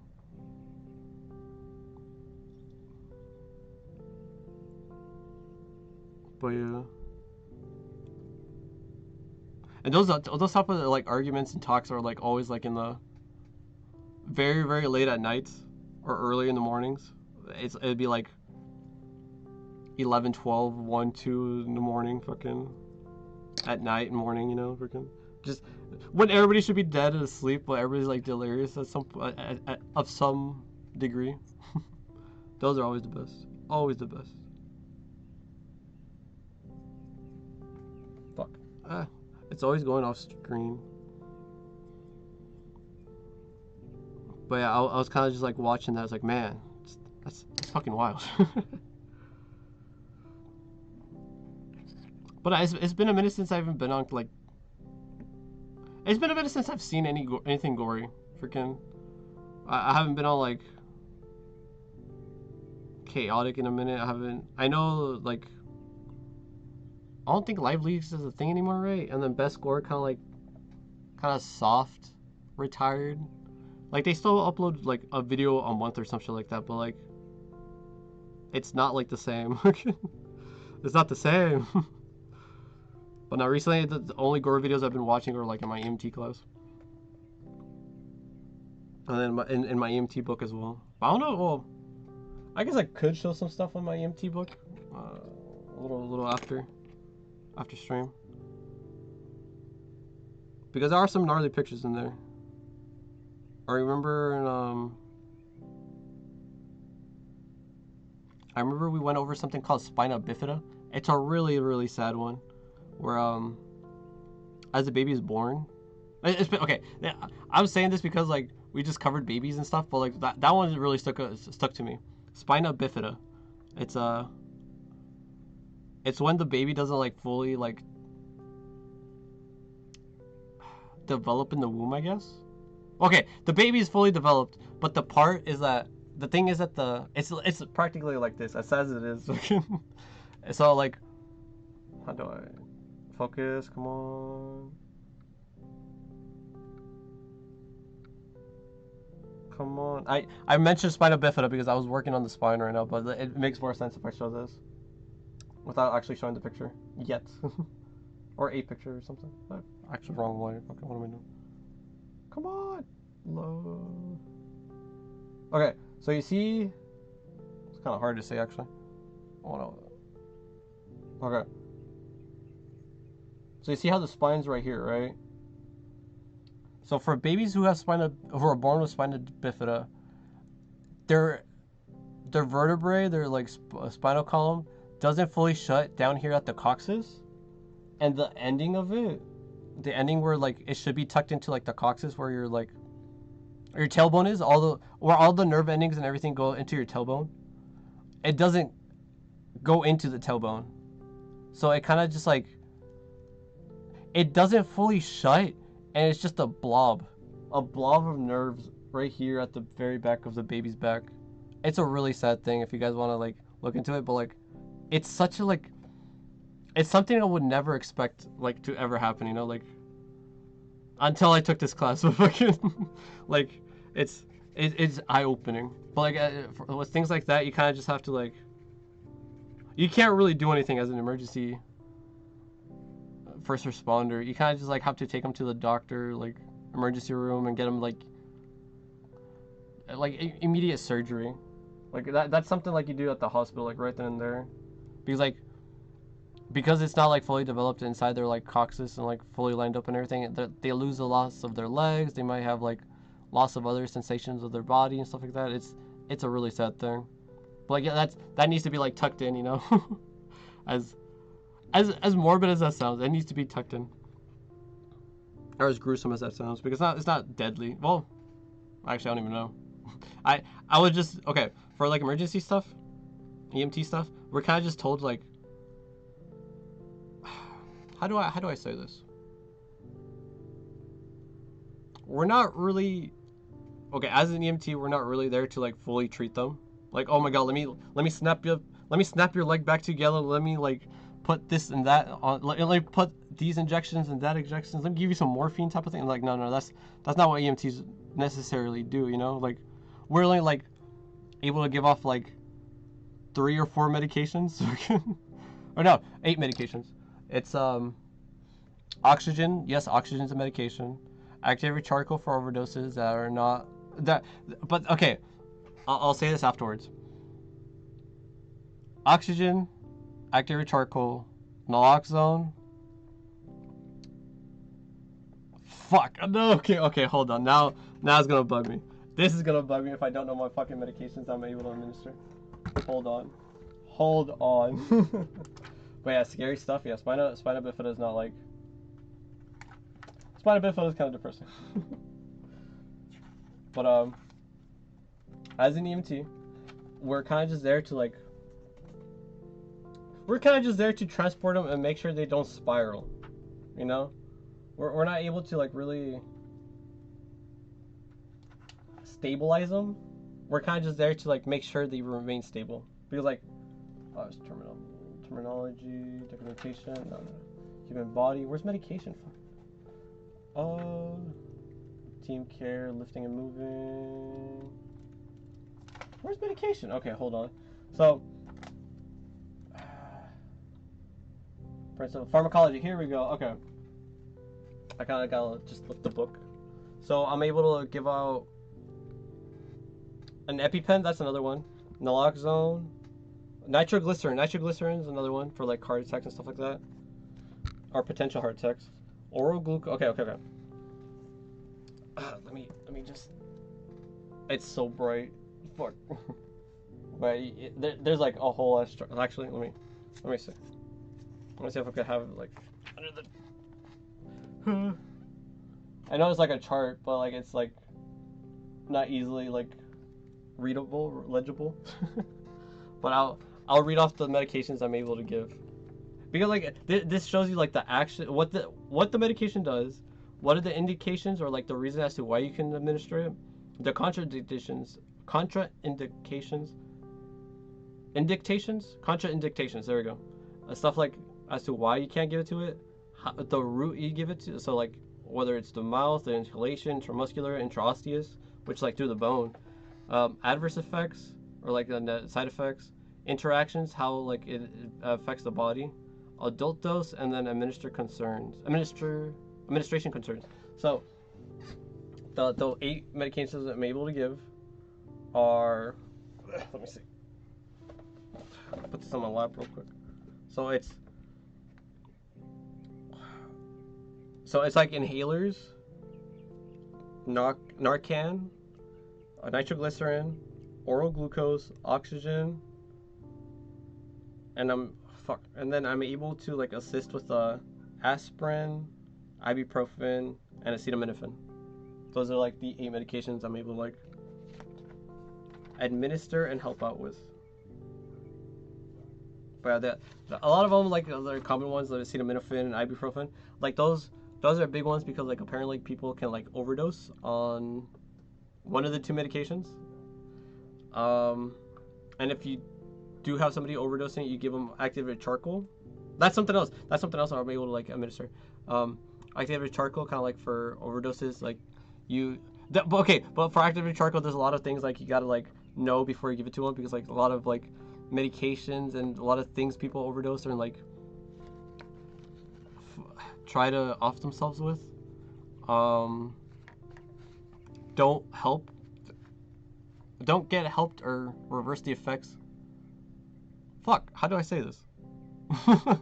So activated charcoal only works on a couple of things, and one of those 2 medications are like able to like reverse it. Oxygen is just basic, like 99% oxygen. Well, okay, it's oxygen for the tank, but like you give it at like at different intervals and different speeds and different like stuff. Narcan is kind of like if there's an opiate overdose, kind of like heroin or kind of like fentanyl and stuff like that. Excuse me. you shoot it like up their nose. It's kind of like that's intranasal. Yeah, intranasal, and then intramuscular as well. But the stuff that it gave us is like intranasal. So like it's kind of like a nasal spray. Kind of like put it up their nose and kind of like they inhale it and then they instantly like that. They come back. Let's see. Actually cause liver damage to myself from combining acetaminophen with alcohol, not self-ending, just ignorant. I bet that happens a lot. Oh my god.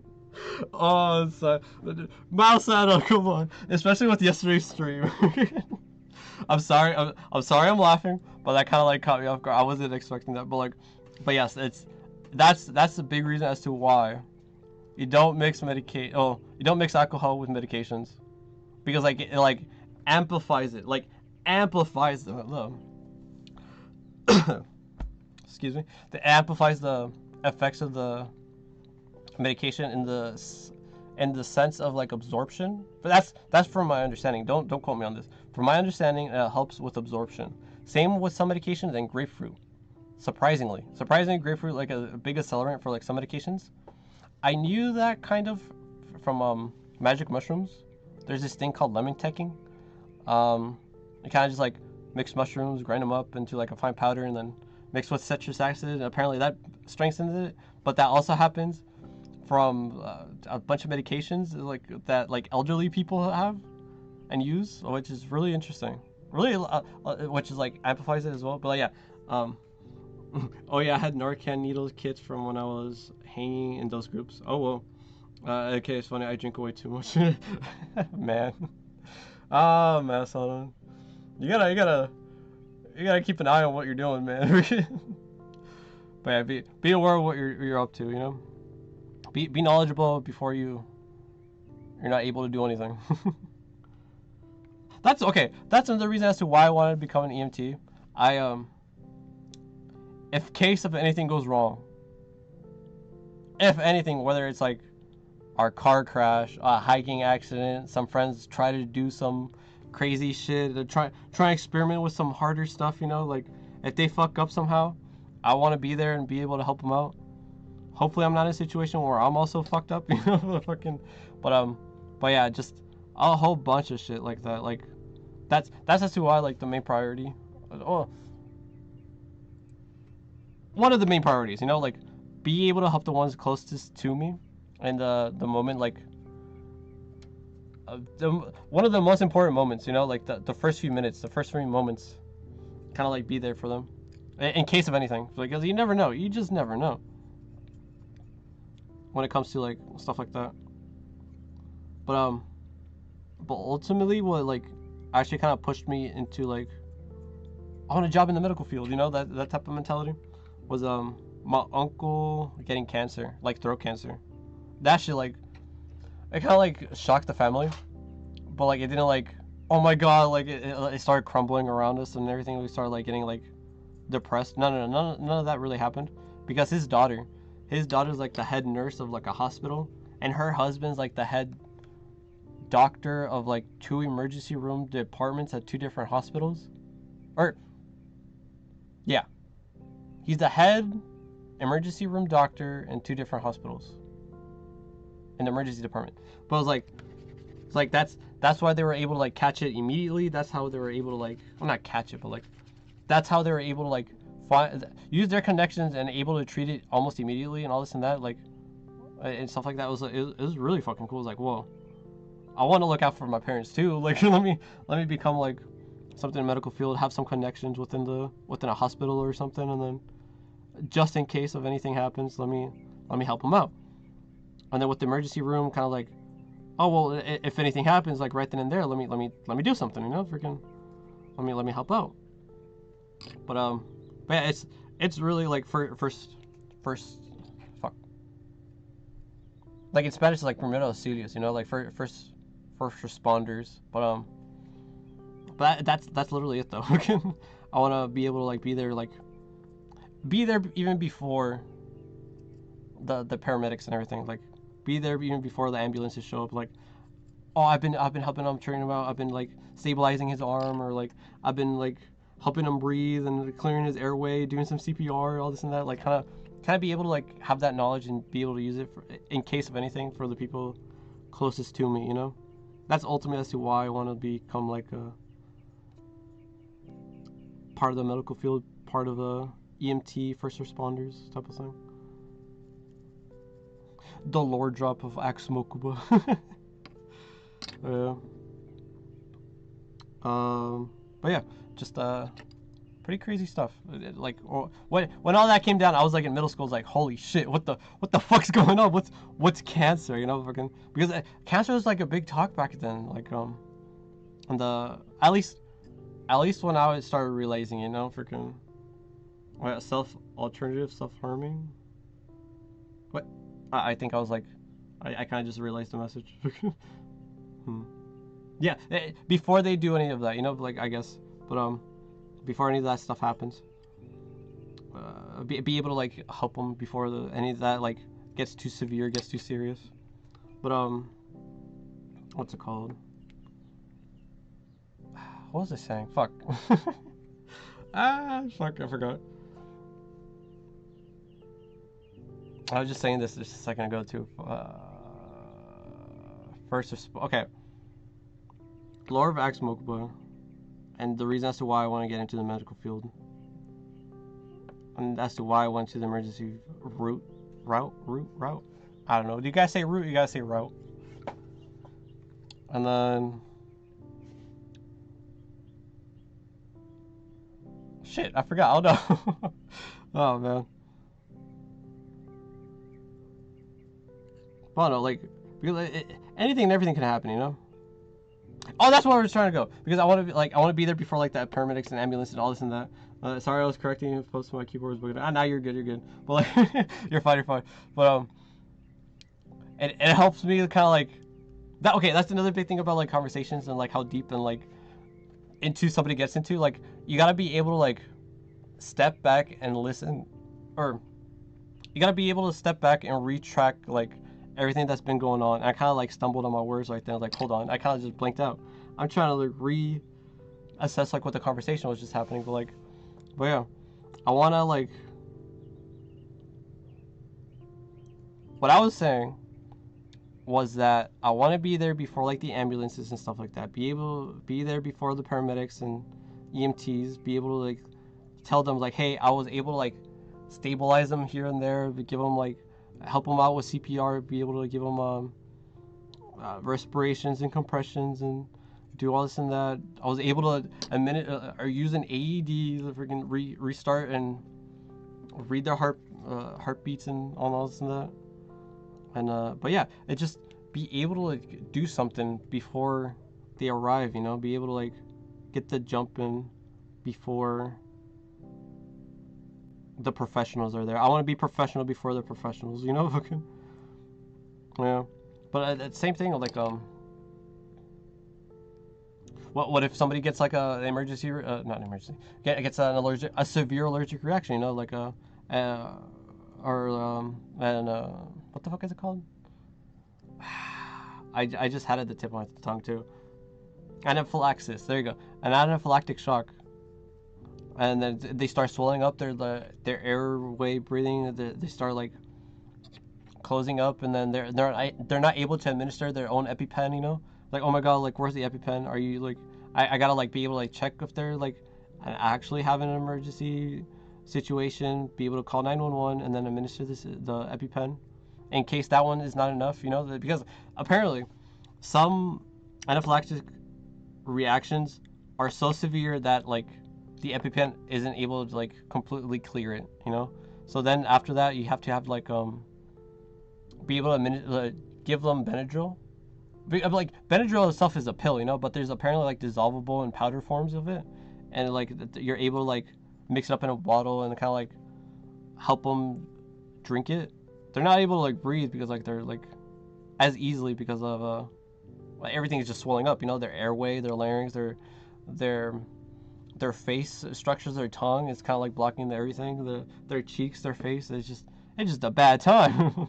But if you're even there to be able to like help them with the EpiPen, which helps them, if I remember right, is a vasodilator, and okay, it's a sympathetic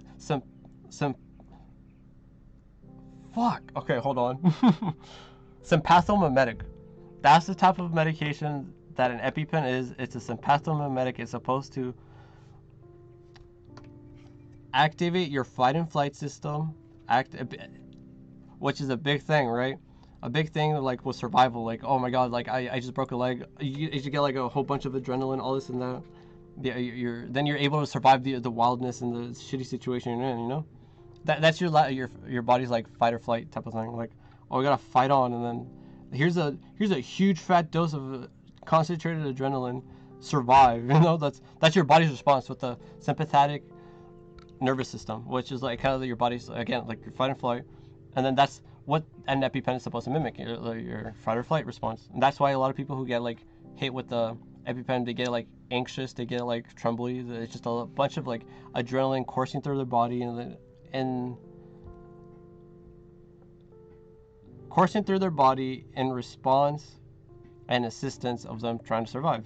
Kind of like breathe and pump their blood to where it needs to pump, which is really weird how it works. But I mean, that's kind of how it works. It's weird.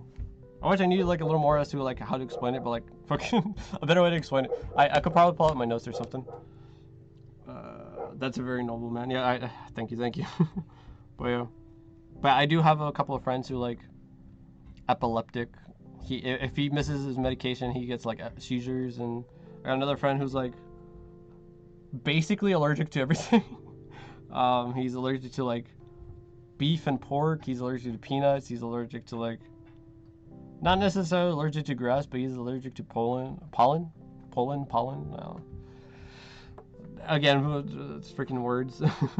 Pollen.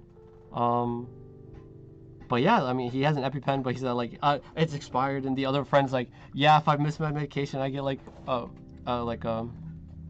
absent seizure.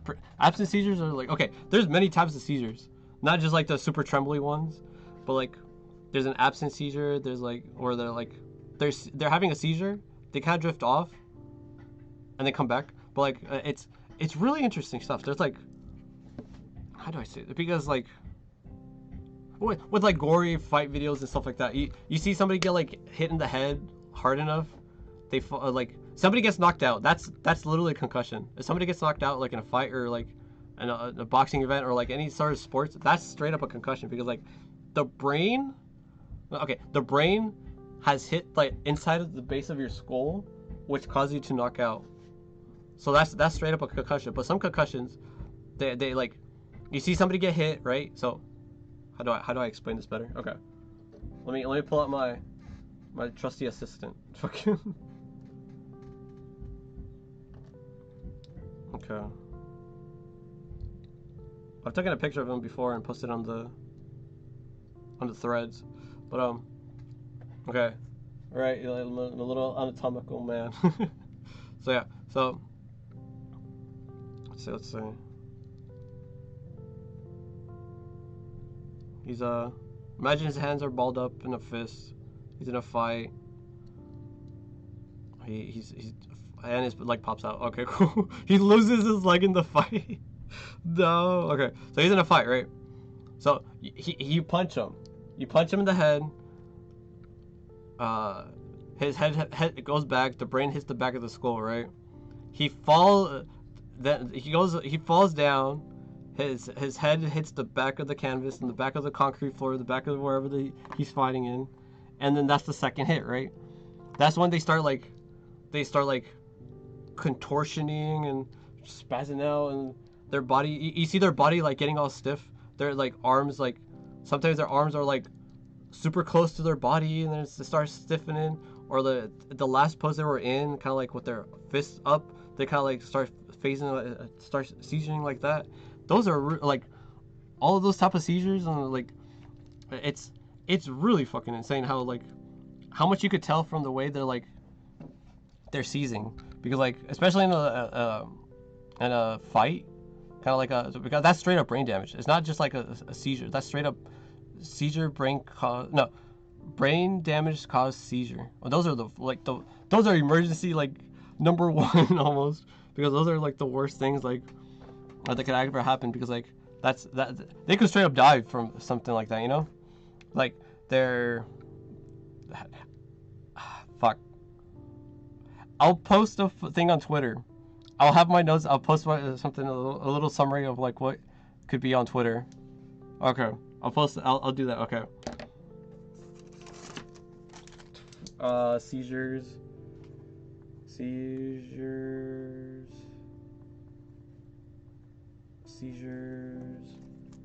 slash body posture. But yeah, those are nuts. Those are fucking like sometimes like if their hands, because like it's very weird and specific, like if their hands are to their side, if they're like balled up, if they're like outside, if they're like curled up, like it's really like if they're trying to like move or something while they're seizing, it's really like depressing stuff sometimes. But I'll definitely post something. I'll post something about it, kind of like going into like a little deeper detailed talk about it on Twitter. Maybe a Twitter live, I don't know. But I do want to like record something. I'll probably post like a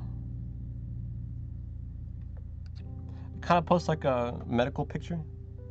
Not like a guy actually like seizing or anything, like the posturing, but like a medical textbook tier picture of what's going on and the potential damage that's been caused. Okay, but I'm kind of like through my ramblings, I was able to like get some painting done. Okay, or some layering of washes. Okay. So I just had the washes everywhere. Fuck. Okay. I know I did not use Asgrass shade. I used armor. Excuse me. Cryptic armor shade first, and then Rickland's flesh shade. Okay.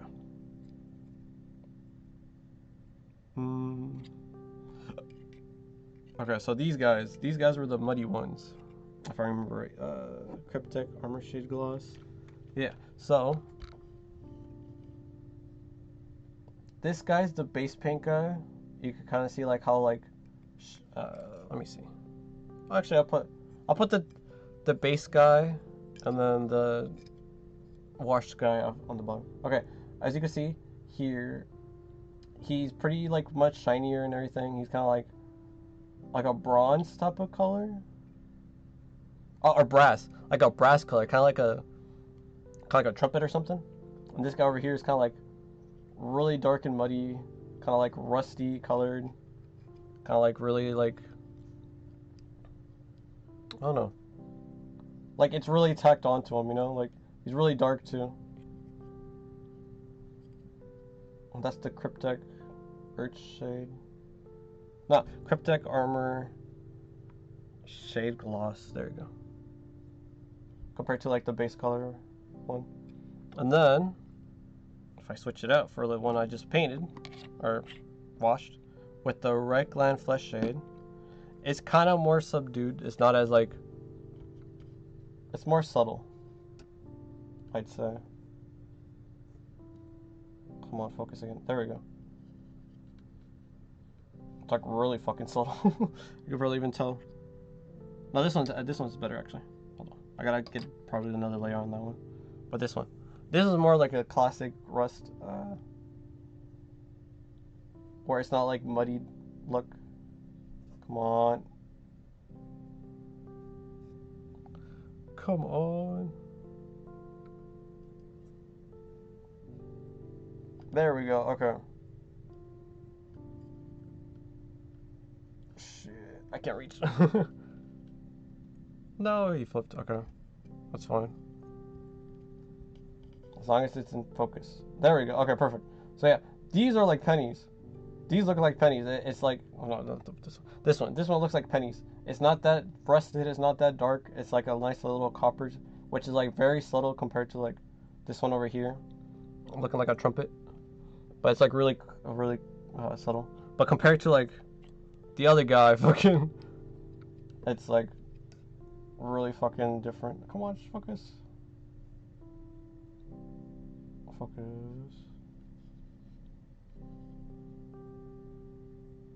There's only one thing on. There we go. Okay, perfect. No, okay, I'll just leave my hands like that. So yeah. Actually, I'm gonna put this one down. What am I doing? No, the fucking oh god, Jesus Christ. Oh fuck. Okay, I knocked over the camera, but I did not fucking face reveal dogs myself. That now I'm in a cold sweat. Holy shit, that's. Jesus Christ. Hold on, let me catch my breath. Hold on. You see, oh, hold on, let me see this.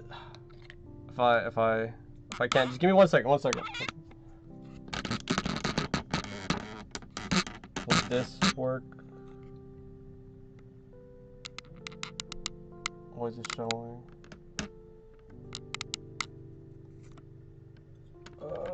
Let's see. Hey, okay.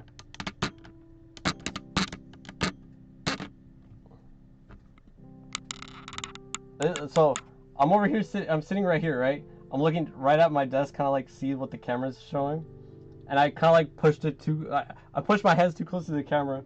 See what my desk is a little. It's a little messy, but it's full of little figures and toys and whatnot. Freaking. But yeah. But I look at what my hands are showing, like what's on camera through the OBS and everything.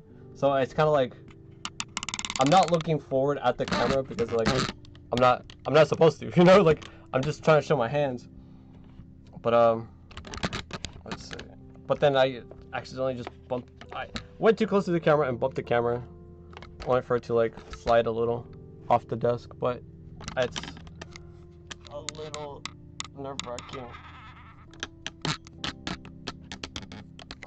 Okay. Nice Mako base. Yeah, thank you. Freaking. I actually bought that off of a. What's it called? Off of a toy YouTuber. Oh, that's another one. For like Moonshine Animations. He does a lot of cool toy reviews, and recently like a lot of like VTuber collabs and VTuber stop motions.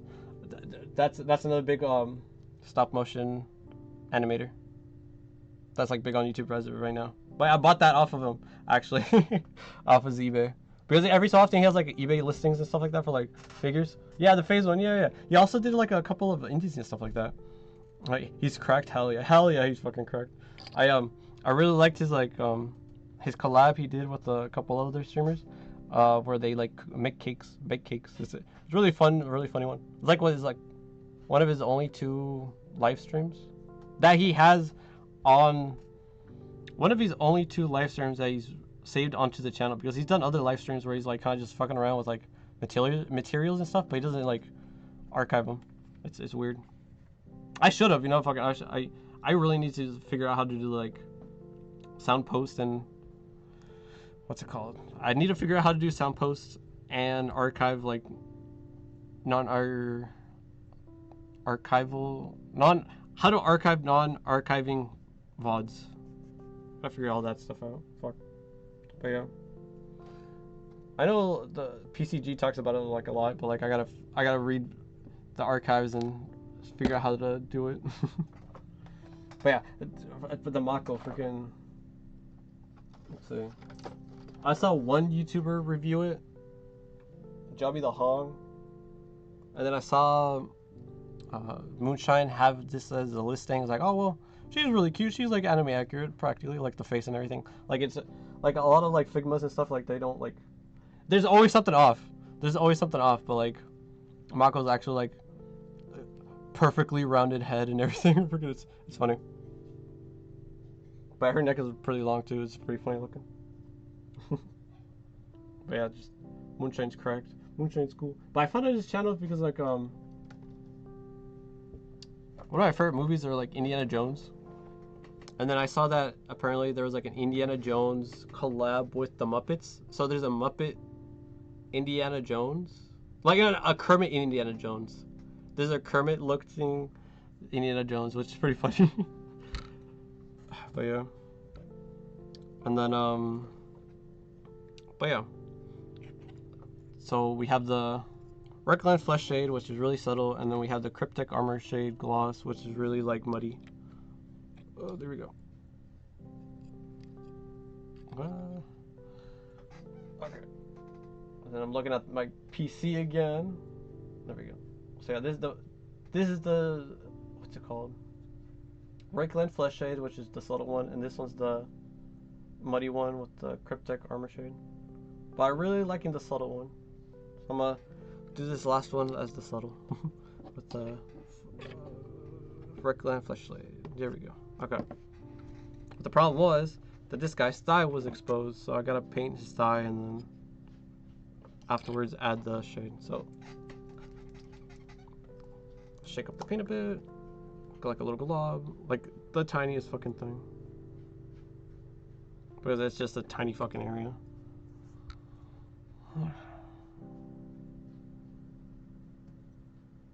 Did I miss somehow?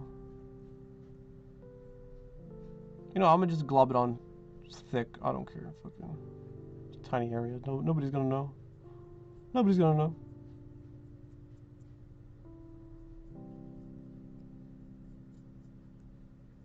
Not even me, because that's how good of a job I'm doing.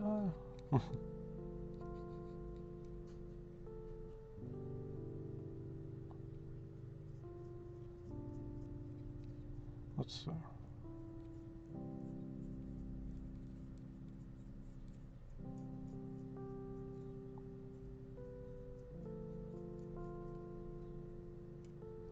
But I somehow missed it on both thighs. I don't know how that happened. Pretty crazy.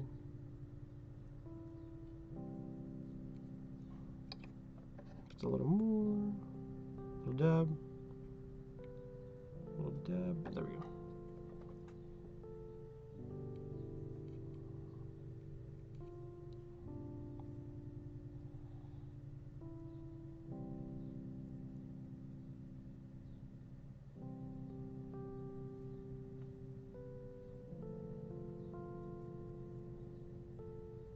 Okay. Okay. Now that I added that little touch, finishing touch, right before we get into it, now to add the shade, the gloss.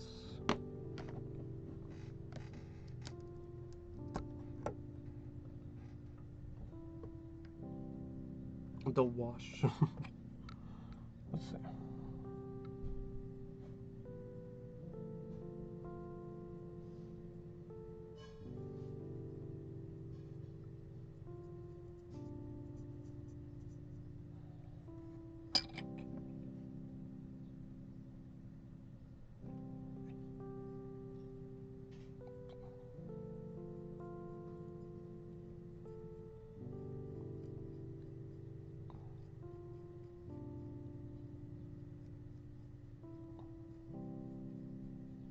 Okay. Fork.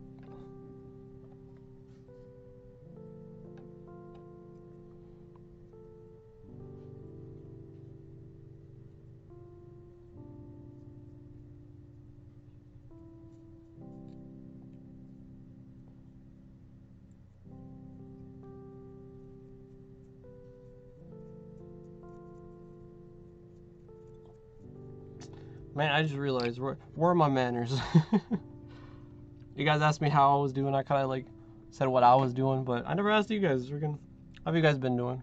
Like this far into the stream, right? For fucking 2 hours or so. But how are you guys doing? How you guys been throughout the day, throughout the week?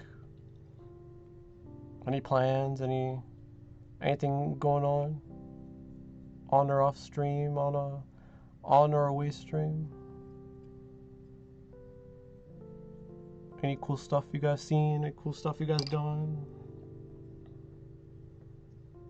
Oh, shit. Any cool things you guys heard? Cool streams you've watched?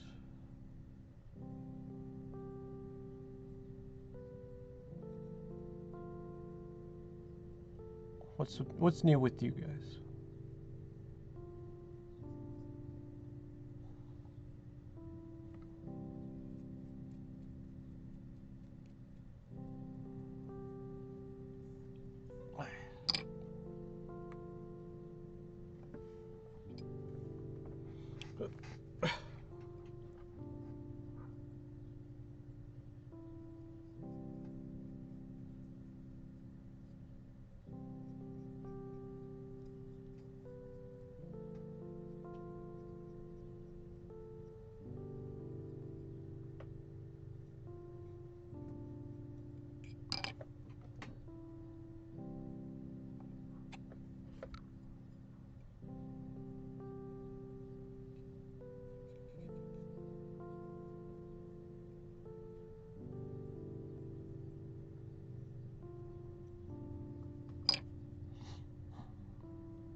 Working on death metal grindcore project. Think of sharing a demo on half of the finished songs with the community. Ooh, nice.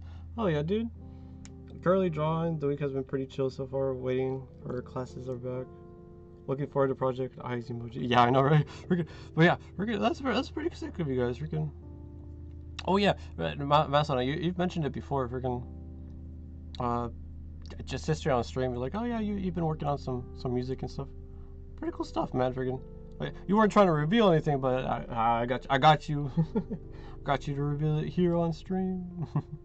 But yeah, pretty cool. But not bad, not bad. Are you by like yourself, or is it like a band type of thing, or how you been doing it? Oh yeah. Well, what about you, Musberg? What classes are you doing? And then could we get like a little sneak peek of like who you're drawing or what you're drawing or what you've been up to?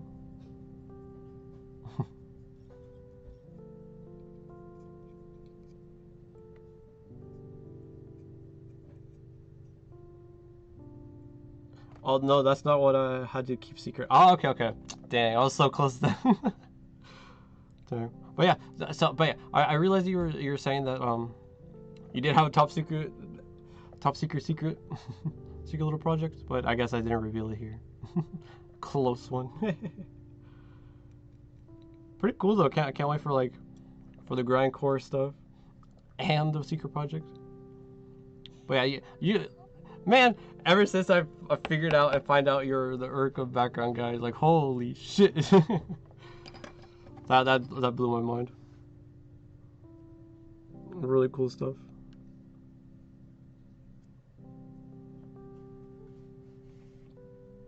Currently drawing some freaks. Nice. I got a question on that. Do you do one like individually, or do you do you start it then finish it and then start a new one, or do you start one and then start another and then start another, kind of like group batch type of thing? What's your process? You'll see that secret on Urko's birthday if I can finish it. Yo, okay. I actually want to do something for Urko's birthday too. I recently just ordered the. Hold on. I ordered a bear guy. Let me see. Bear guy.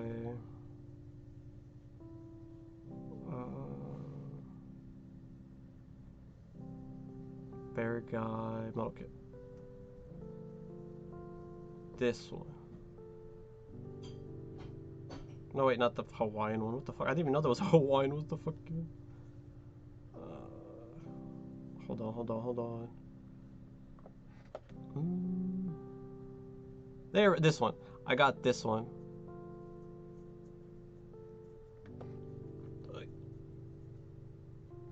A bear guy, a family. So a bear and a little bear, Urka and her cub. Freaking. I'd probably be able to buy like cubs, you know, like I would, but I'm not that rich. Freaking. I'm not rich at all. What am I saying?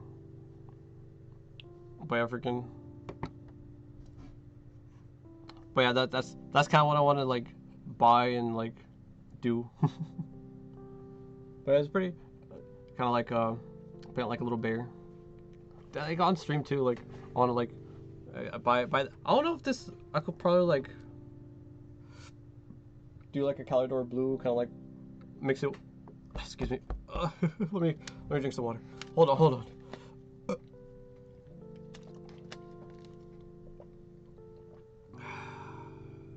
But yeah, potentially, most likely, once it arrives, I'll make that Urka, make that bear guy, paint him blue, like an Urka light blue, and then a little baby blue, and then her and her cubs and stuff like that. Freaking. But yeah, I was kind of like thinking of doing that for her birthday.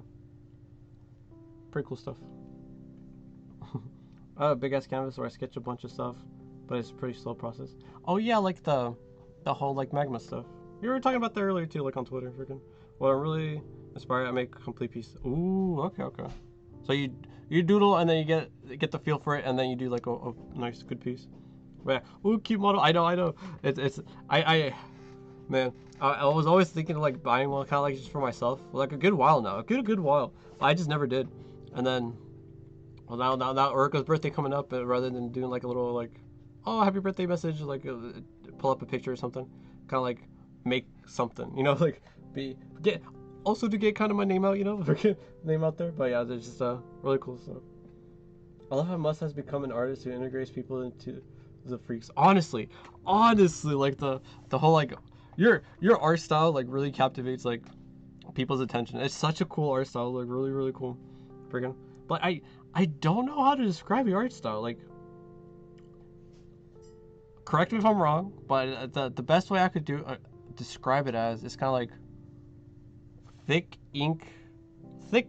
thick lined or heavy inked.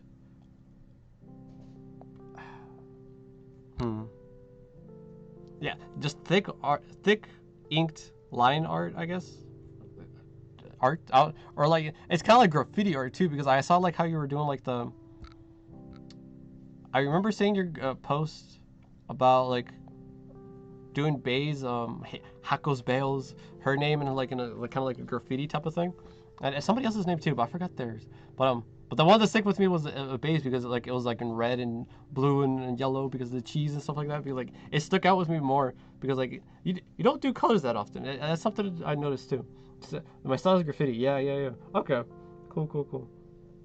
Worked for so long. I feel happy to be part of the community like this. No, yeah, honestly, freaking be able to like stand out and then bring out people like through your artwork and through their activities and stuff like that. It's really cool stuff. But yeah, I could never like thank you enough for like making my little guy, my little fan art. Really cool stuff. Yeah. But man, really great stuff. You guys do really great stuff for like the communities and everything. Freaking doing like a little background music for Urka, and then another big thing for her birthday coming up, and then seeing Pebble actually use your song and then be able to like reference it for like his like clips and everything. It's so fucking cool. Yeah, I was gonna say graffiti with a big old brush instead of spray can. Exactly. Like because like how do I say it? Because like it reminds me of like I also had some friends back in high school like into graffiti art and stuff like that, and they would have like these like huge like Sharpie markers, or like you would shake them and you could hear like if it was a rattle can almost, but like in a Sharpie, and they're like, oh yeah, let me just like you know, like fucking just and it was like, yeah, that's his Mokuba right there, and then like pretty crazy stuff, pretty cool stuff. But like that's exactly what reminds me. I know, shut up. what reminds me of your artwork. Just really cool graffiti style, but like just thick lines, you know, freaking. That's really cool stuff. Damn it. ¿Qué pasó? Yeah, boy.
What the fuck did I have it at 10? Okay, there we go. Okay. I hope I'm not. I'm kind of peeking. Hold on. Fuck, I just realized. No. That better? Okay, that's way better. But yeah, I'm back. I'm back. Stream, Doko, I'll be engaged with new aspirants at some point. Oh, what the fuck? Oh, you guys were talking. Hold on. But I think mainly work line. I'm getting more into painting by now. Oh, nice. Nice. Since we have young talents in the community, we gotta do community projects one of these. Honestly, really do. I commented about how trying more community projects at the beginning of the year. I think now would be an interesting time to start. Ooh, are you the one talking about the what's it called? That one song, that one group song for fuck, I forgot the name of the movie, but it's kind of like the guy that sings the song dies instantly in the movie, pretty much. But like the something freak show, I forgot what it was called.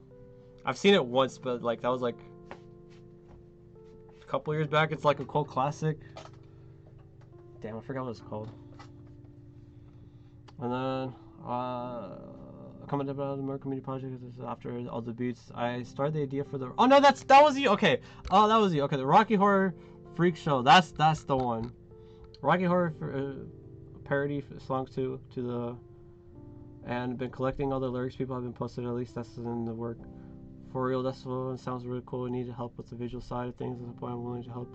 Especially want to encourage the ones who are a little shy, cough, kimono, cough, yeah, to feel more comfortable about the content streams. Doko, hope you engage with the new aspirants at some point too. We have a cute little group. True, very, very true. A lot of fun and willing, fun having individuals. a lot of cute stuff, a lot of cool stuff that has been happening on everything. She's always talks about wanting to collab and commented on her Twitter, but I don't want to be too pushy. Yeah, that one. Yeah, okay. I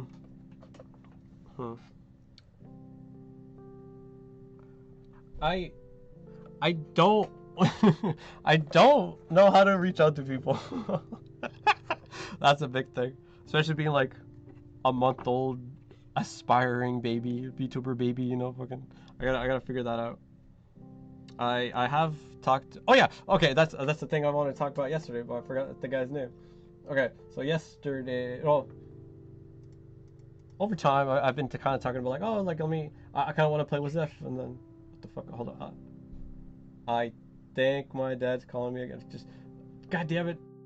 Just give me a second. Give me a second. I'll be right back. Just let me double check something.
Okay.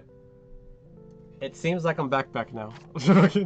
Until they call me for food, and then there's food. But no, the first time I went away because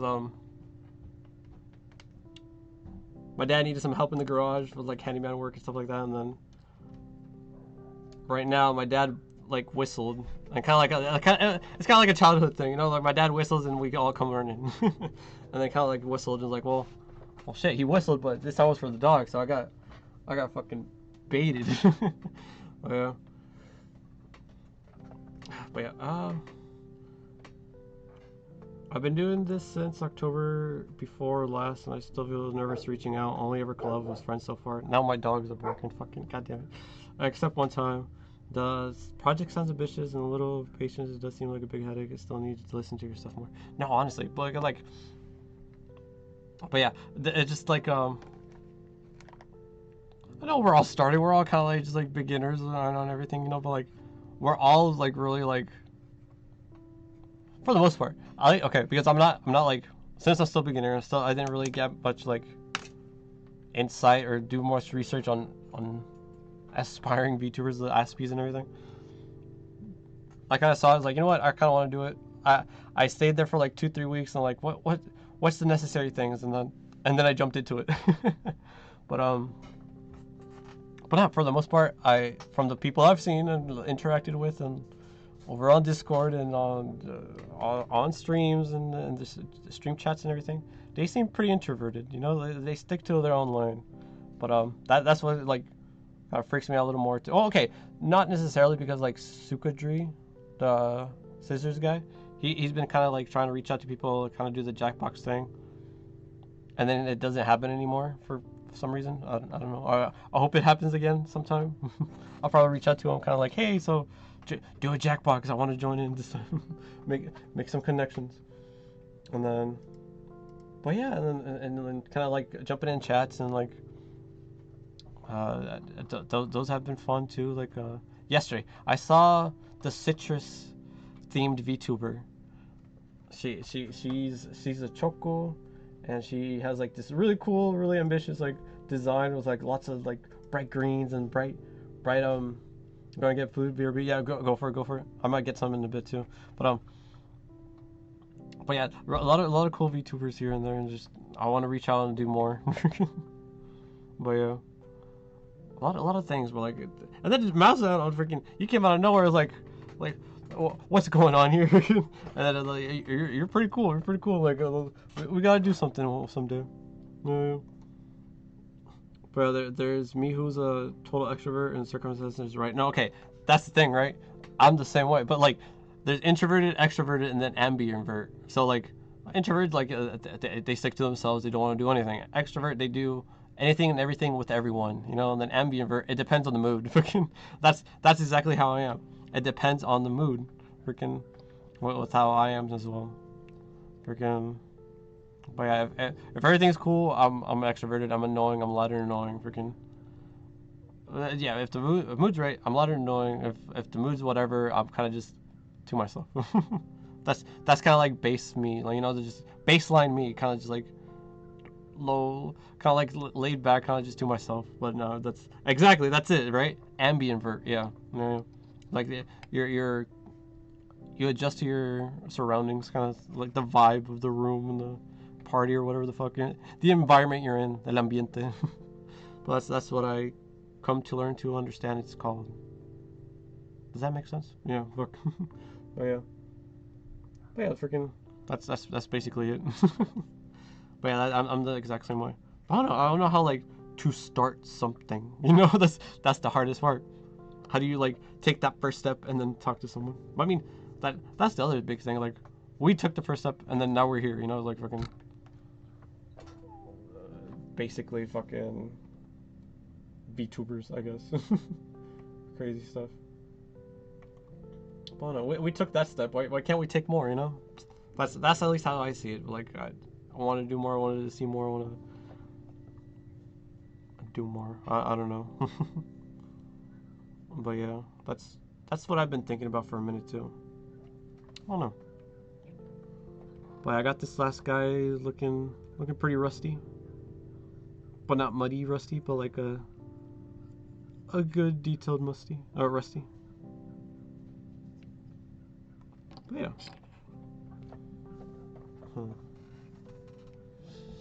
Yeah. What was the thing? Oh yeah, no, that's what I was gonna do. The fucking. Hold on. Let me. Where would it be? Okay, just give me a second. I'm gonna look for stuff. I'm gonna be in the background. You guys can probably still hear me, but I'll be here. I'm here.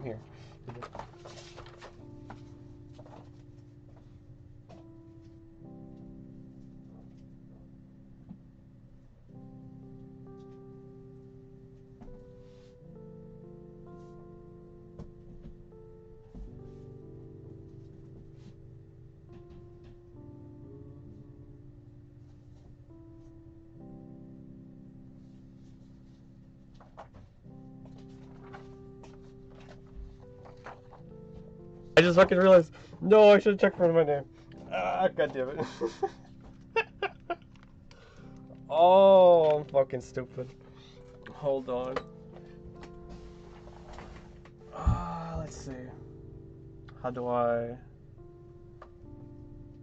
My keyboard's funny. Okay, it's a bunch of like my instruction packets and stuff throughout the years from my past jobs. I know I have post-it notes somewhere. Hold on. I just realized I've been doxing myself this whole fucking stream. I fucking stupid, I swear. Give me a second.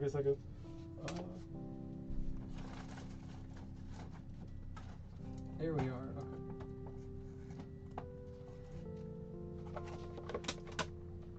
But yeah, my keyboard, it's oh yeah. I got a Gundam keyboard. Shit's sick as fuck. Let's see. Alright, now I gotta... I'll close this real quick. Hold on, give me a second. That has my name on it. I didn't realize. That has my name on it. This has my name on it. That has my name on it. Fucking... How did I not... Why did I think about this? Hold on. Holy shit, I'm so fucking stupid.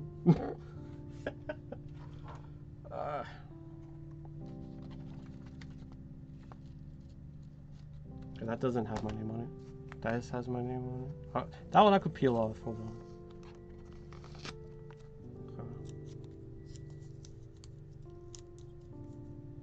For me, starting is a combination of having something to talk about to start and then gently helping people to join to even change the conversation. After that, just make sure nobody dominates too much. No, yeah, okay, that, you see, that's something I have to like figure out freaking, because I'm being an overall introvert, you know, like I still gotta like figure out how to like navigate conversation. It's kind of tough. It's pretty tough. Okay. None of these have my name on it. Okay, that's fine. Move my little guys. No, actually, let me double check. Hold on. That's just computers, not computer stuff, like camera stuff. This has my name on it. I could toss that out. I don't know.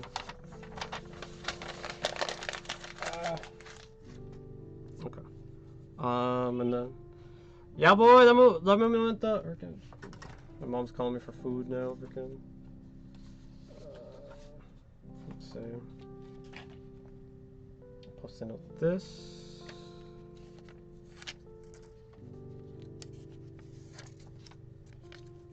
That's transparent. Okay, I gotta put 2 or something. Man, I need an actual keyboard notebook. Keyboard is hell. Keyboard notebook. Notebook keyboard is hell. What the fuck? Wait, what do you mean? Notebook keyboard. What? That's a new one to me. I don't understand. Is it like a laptop type of thing, like a notebook? Because I know some like laptops are called notebooks rather than actual laptops, but I don't know. Unless there's like a specific thing called a notebook laptop. No, notebook keyboard, something. I don't know.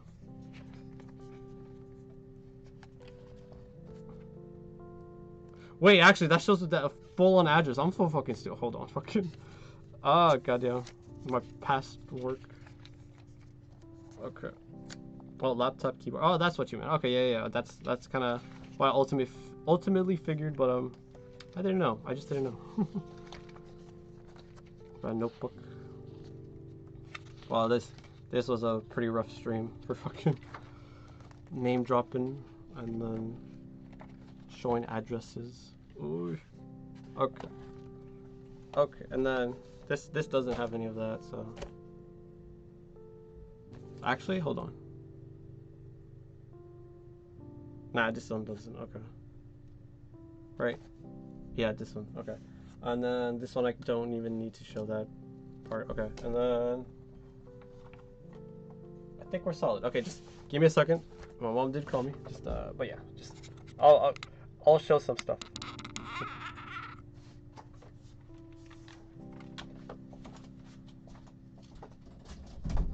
Yeah.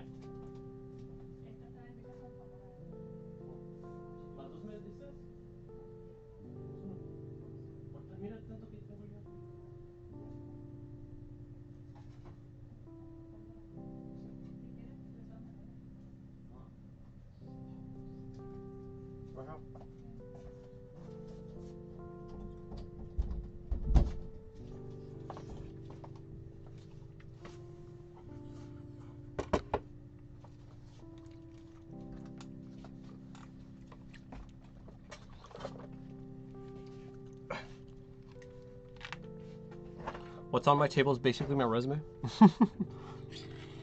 Everything I've like worked in and done and kind of picked up and learned. A lot of really cool stuff. A lot of really cool stuff. Kind of want to go over that before I end the stream. A little random, you know, but like, fuck it.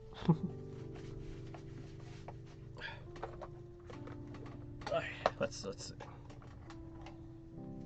But yeah, first and foremost, I did say I worked out in the forest and stuff like that. I learned a lot of. I tried becoming like a wildland. Not. I tried to become a wildland firefighter. I got put in alternates and then became a corps member and then kind of just like worked out in the redwood forest and see all that like nice environments and everything. Really cool stuff. Really beautiful stuff. Eventually, I did want to become like a natural resource specialist, but I got like fucked over by like COVID and whatnot. But I did learn a lot of cool stuff because like I was still kind of like because again since I was kind of like trying to get into medical stuff like since middle school. At least I had that idea and then kind of like actually pursued it like in high school, doing the whole nursing program and everything. I kind of like started off with like first aid emergencies, you know, wilderness remote first aid access. What the fuck? Wilderness and remote access first aid field guide. Yeah, this one has like a lot of like cool stuff. A lot of really cool stuff. But yeah, first aid, wilderness medicine. Wilderness medicine. Like both sides have pictures and everything. The patient assessment system. This is actually what they teach you like in EMT schools too, like the scene size up and everything, kind of like the rundown, like how to like approach things, and or they hear you have like the basic systems and whatnot. Some naming stuff, like how to. This is actually what we did in as an activity, like in the resource thing, or the wildland first aid. Kind of like I learned how to like do some lifts and actually do the lifts on some people. Some major like arteries, you got the temporal, the choroidal, the brachial, the radial, the femoral, the popliteal, tibia, and pedial. Really cool stuff. You nicked any of those and you're dead in seconds. So you just bleed out. But how to make a tourniquet and then how to bandage them in case of anything were to happen. How to check for pulse, respirations, Heimlich maneuver. What is it? Head tilt, chin lift, and jaw thrust. That's to open up the airways and stuff. Another big thing you learn in first aid, which I'll get more in detail in a little bit too. But then yeah, the whole bunch of stuff, kind of like how to stabilize them. So for need for C-spine, like because the C-spine is a cervical spine, or area of your spine, of course. It's kind of like how to. Oh wow, they have. Oh, whoa. That's something I need actually for like my EMT class. Like actually like how, because like for EMT and everything, you're gonna be out in the field rescuing people's lives, you know. So you gotta be able to like how to record all the information you've picked up on and learn from the patient as you're taking them to like to a hospital, emergency room, whatever, and then actually show them and everything. It's really cool stuff. But yeah, this is something I need need to learn and memorize based off like old jobs. Pretty cool stuff. Hypovolemic shock, volume shock. That's if they're bleeding out. Really bad, really bad. Abdominal injuries. They have all the. Damn, I should have been going through all this shit through my. Oh man. This is all stuff we went through my EMT class. I should have been looking through all my old notes and everything. Damn, dude, freaking. I've been lacking. I've been severely lacking. Look at here we go. C-spine. So this is what I was just talking about. Come on, focus. There we go. So fuck. Cervical spine, thoracic spine, the lumbar, the sacrum, and the coccyx. But yeah, cervical spine. If any, what is it? 3, 4, 5. If any of those cervical bones are like snapped, they can't breathe. Their like diaphragm isn't working anymore, and they're just like they can't breathe on their own. Even if you help them out or anything, they're just. There was a picture of a diaphragm right now. Hold on. Here we are. Okay. So yeah, the diaphragm. So contrary to popular belief, your lungs don't move. They're not a muscle. They're just bags. The diaphragm itself is what moves them, and the negative pressure within your body, because our bodies are hollow, which is like something that blew my fucking mind when taking this class. But yeah, the diaphragm goes down, pulls the lungs down, which pulls air in and fills up the lungs. The diaphragm relaxes, goes back to where it was, makes the lungs smaller, pushes the air out, and then makes us breathe, which is fucking wild to me. Like that's how we breathe. Like how the fuck? I thought that you just take a deep breath in, your lungs expand, but like you take a deep breath in because your diaphragm moves, and then your lungs expand, and then once you let go of that breath, it's just funny. I don't know, man. It blew my mind when I first found out about that. But yeah, all this stuff, man, like just all this stuff we learned in that quick little class, how to like manage bones, how to do bites. I'm relearning all of that in greater detail in my MT class. That's crazy. I know, right? Freaking. But no, that was just a little class I took during about wildland forest job, I guess. But what we mainly did was stuff like this. We were around in the lakes and doing some coastal fishery restorations manual. Let's see, coastal fisheries restoration program manual. Pretty much what it was. That's like the full name, but what we called it is like SRP. Well, Salmon Restoration Project, which is basically the same thing. So let me see if I could try. So yeah, all this fucking nasty, crumply old papers because it's fallen into like the lakes and the rivers we're working in and shit. It's pretty funny. But yeah, there's the salmon. There's like the salmon life cycle. We didn't really need to know this. We just gotta like. Okay, we didn't really need to commit this to memory. We just gotta know that like this is what we're fighting for, which is pretty funny. But apparently they're like not necessarily an endangered species, but their populations were like severely going down and kind of like freaked out the environmentalists and researchers and scientists in the areas. Like, hey, what's going on? we gotta do something about this. And then they realized that the history. Apparently, we go hand in hand with salmon and their habitats in the sense of like, oh yeah, here we go. This is where the fun stuff happens. Okay, that's a watershed. Kind of like how the water moves down and like goes throughout the whole environment and everything, and like how it helps and assists and everything that like around us and whatnot. It's pretty cool stuff. Let's say, but. Basically what we were told and what I understood was that during the gold rush and everything, people just like bum rushed the west coast, whether like it was Oregon, Washington, California, and then all that was happening was that all the stuff that was happening was the I mean, the gold rush. People were making little towns, ghost towns, and chopping down trees, but these trees were stupid heavy, and they couldn't really move anything. So what did they do? They put it down the river. They let the logs float down the river, and then eventually they'll reach their destinations, or sometimes they'll get stuck and whatnot. But those logs getting stuck were the perfect breeding grounds for salmon. Like, it provided like everything underneath the logs provided like a cool, dark environment where like they could go over and like breathe, and like drop their legs, release their sperm, and breed and do the whole life cycle, right?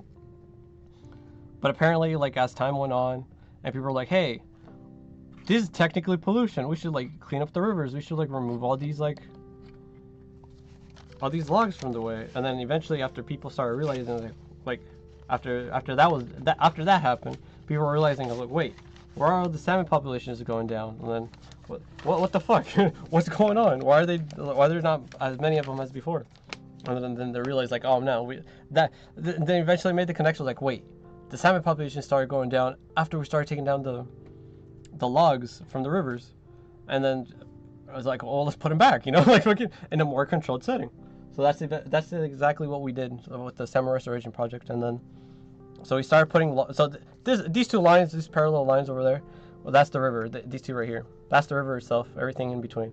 And then pretty much what we did was like drag logs, like full on fucking logs of like these huge ass trees, like mature, like slowly like growing redwoods and other trees of the environment of the area that was that were just chopped down, fucking. All we did was like anchor them to each other. You can see that little square right there. That's like a piece of rebar, and put it like a little nut and bolt in between. And they're over here like tied down to other trees over here. Like, see those trees? This one's like pinched in between these two trees right here. This one's right there. That one's drilled into a like bedrock. You see, like a boulder. Like those like those little hooks and everything. We had to do that shit with this one's over here as well. Fucking, we like there's so much shit we did. Fucking, hold on, let me see. Like, and the tools we used. So of course, like, if the gold miners couldn't move fucking trunks, how are a bunch of like how are a bunch of young adults gonna be able to move them? Like, so what we used was like cable wires with hooks on them, and then this thing called I forgot what it was called. A grip hoist. I don't think that was what we called it. But there's a whole bunch of stuff we used. So pretty much it was just a pulley system that we actually, let me see if there's a diagram, because all this is like the choker, the shackles, the clevises, the straps, the rubber tree straps, the blocks, the cable, the SRP box. Yeah, salmon restoration box. All the materials will be in there. Like the more necessary generators, bandsaw, wood drill bits.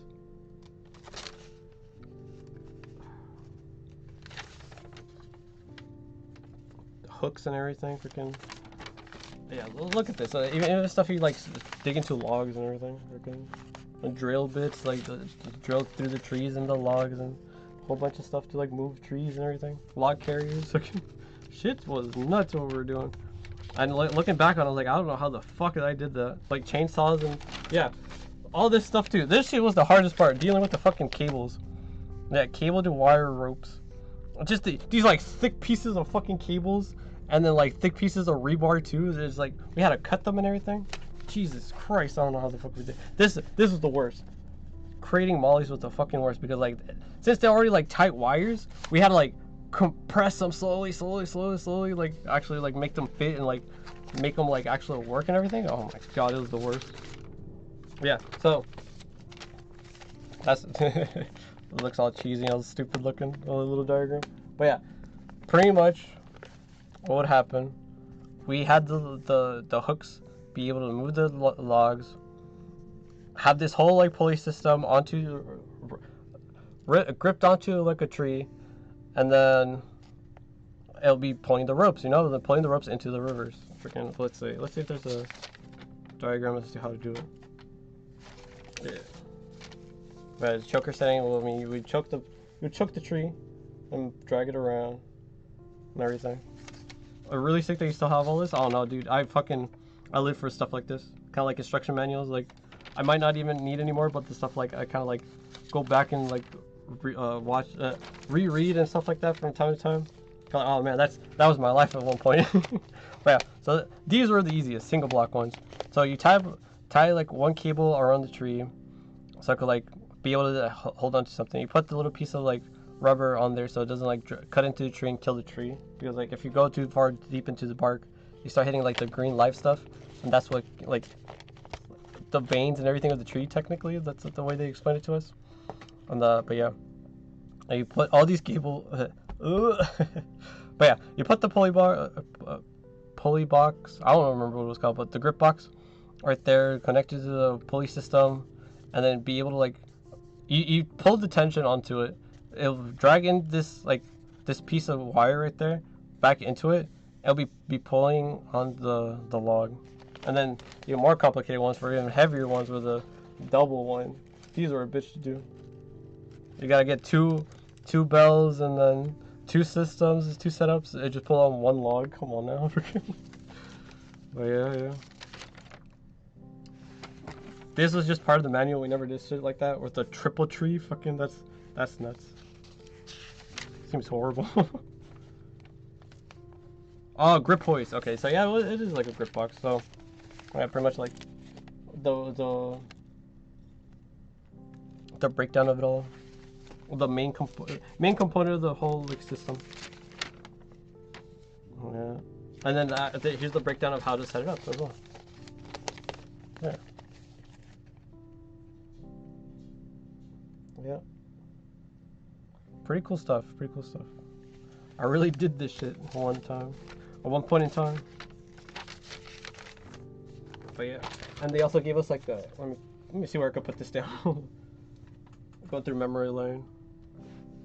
And then creek critters, all the other little animals we like would see potentially, but we never did.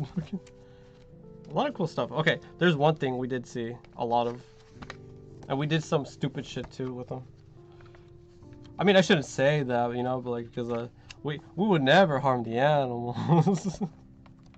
Where the fuck are they?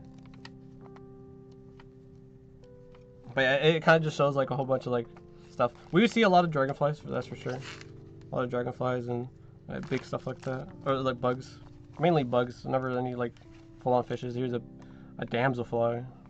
Apparently, there's a big difference between damselflies and cassid fly. No, not this one. If I can't find them in this book, I'll pull it up on my phone real quick. But it was the worst fucking thing ever. Here we are, fucking crane. No, I don't think it's crane flies either. They didn't have wings. Fuck. Come on. Where are they? Just a bunch of like bugs and everything. I should like get. Is this a water scorpion?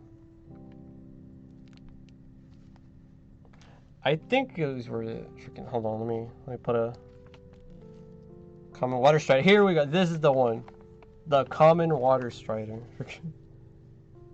Here we are. Yep. So if you ever heard of those Jesus bugs that like glide on the water and you see them like whoosh, whoosh, whoosh, we would catch those quite often. And then we would dare each other to eat them. So like we would grab this little bug and kind of like chew on them just because we dared each other, and then because you dare somebody you gotta do it yourself now, and then all this and that. It was some dumb stupid fun, but we were out there eating bugs, you know. Oh man, yeah, just for fun, just because we could, just because we can. There's nothing else to do out there in the middle of all this like hard work and shit. Freaking shit was funny. But yeah, all these bugs, no, the wrong way. All these dumb bugs and everything. Freaking. I say dumb bugs, but I shouldn't be saying that. Supposedly we're supposed to see like crayfish and everything, but now the flatworms and a whole bunch of like other bugs. We never did. Frogs. Okay, there was a. Oh no, I don't want to get into the frogs. Okay, we never saw frogs either, but there was like rumors of seeing frogs. Okay, every so often we would see little fish though. Like I don't know what type of fish because like I don't know anything about fish. I do wish to know about fish and fishing and stuff like that. But yeah, there's a bunch of like fish stuff. Sacramento pike and Sacramento sucker, But yeah, all throughout like the West Coast and everything, we're just like kind of working on this for like a good summer. The summer of 2019, I was doing all this pretty cool stuff. That was all part of my wildland forestry job. Really cool stuff. That was like the majority of it. Eventually, we started doing like more land reclamation in a way of like, because like in the sense of because some crews, they were doing like land reclamation, kind of like cleaning up like failed or like exposed and shut down like growing operations, as in like weed and other potential like drugs and stuff like that, which is pretty interesting. Like that was happening, but I was never part of that. Sadly, I was like, that was one of the projects I wanted to be on so badly, but I just never did. And then after that, like pretty much this incident response pocket guide, a publication of the National Wildfire Coordinating Group. This is what they hand out to like wildland firefighters. Really cool stuff. And these are you have to memorize all of this to be able to like even work with them. Your 10s and 18s. Well, if you can't memorize them and you can't announce them in front of everyone in the room, you won't do it. They won't allow you to do it. They won't even give you the chance to do it. But no, this is all the stuff that like they would do, all the stuff they would say and everything. Again, I was the only part of the alternate, so I wasn't really like able to put this into practice or really like committed to memory because I just wasn't part of it. It fucking sucked. It was cool. Like, oh man, I could be a wildland firefighter now. Like, but no, like there were people more qualified and more like physically fit, and like, man, I was right there. I was this fucking close. But no. Eventually, I left. I did the whole work in the wildland firefighter warehouse fire cache shit. That was just a basic warehouse job. It was pretty fun. We were doing like double checking and everything for like wildland safety. Okay, we're checking the safety of wildland firefighting equipment. That's basically the whole job. Yeah. And then let's see. But then after that, I kind of like I stopped being like doing much of anything and kind of like just bummed around and did a bunch of nothing. And then I started working as a school photographer. Nikon D7000. I said 700 earlier in the stream, but not 7000. Yeah. Rura Taurus, holy shit! Hi. How are you doing, Ruru? But yeah, freaking. I'm kind of just winding down in the stream, kind of just like going over my like supposed resume, stuff I've done throughout the years. But yeah, I kind of currently I'm studying to be an EMT, but throughout the years I've worked out in the redwood forests. I did some salmon restoration projects, some coastal fisheries restoration program manuals. I did a whole bunch of like moving logs, put them in the rivers. Pretty cool stuff. That was like one crazy summer. But like I only did that during the summer, but like there was a whole bunch of other projects throughout the year. And then like all the little critters we would see throughout the while doing all that. Let's see, all the bugs. A majority of it was just bugs. We're doing it like on the off season because like the water wasn't high enough or anything. A lot of cool stuff. And then after that, during that as well, I kind of like went into like a wilderness first aid type of thing. First page has my name. Hold on. Which is of course Axmokuba, as we gone through the stream. But it kind of shows like a whole bunch of like first aid stuff. What to do in case of like broken bones, or like how to like wrap people up for carrying and moving, spiders and stuff, arachnophobia, jump scares and stuff, fucking trigger warning, I guess. But yeah, in case if something falls and dies in their ear, a whole bunch of like first emergency type of stuff, which is something I want to pursue further into as an EMT, which is why. Let's see. Fuck. No, I can't get the top of it. Well, okay. This is gonna be upside down, but it says emergency care transport of the sick and injured. That's what I'm currently doing. Oh my god, cute Beatles, I know cute. We gotta chat about survival stuff one of these days. Oh, dude, I'm so fucking down. I'm so fucking down. Hell yeah. But yeah, my last job before going to EMT class and VTubing as a little hobby side project type of thing, you know. I was a school photographer for this one studio.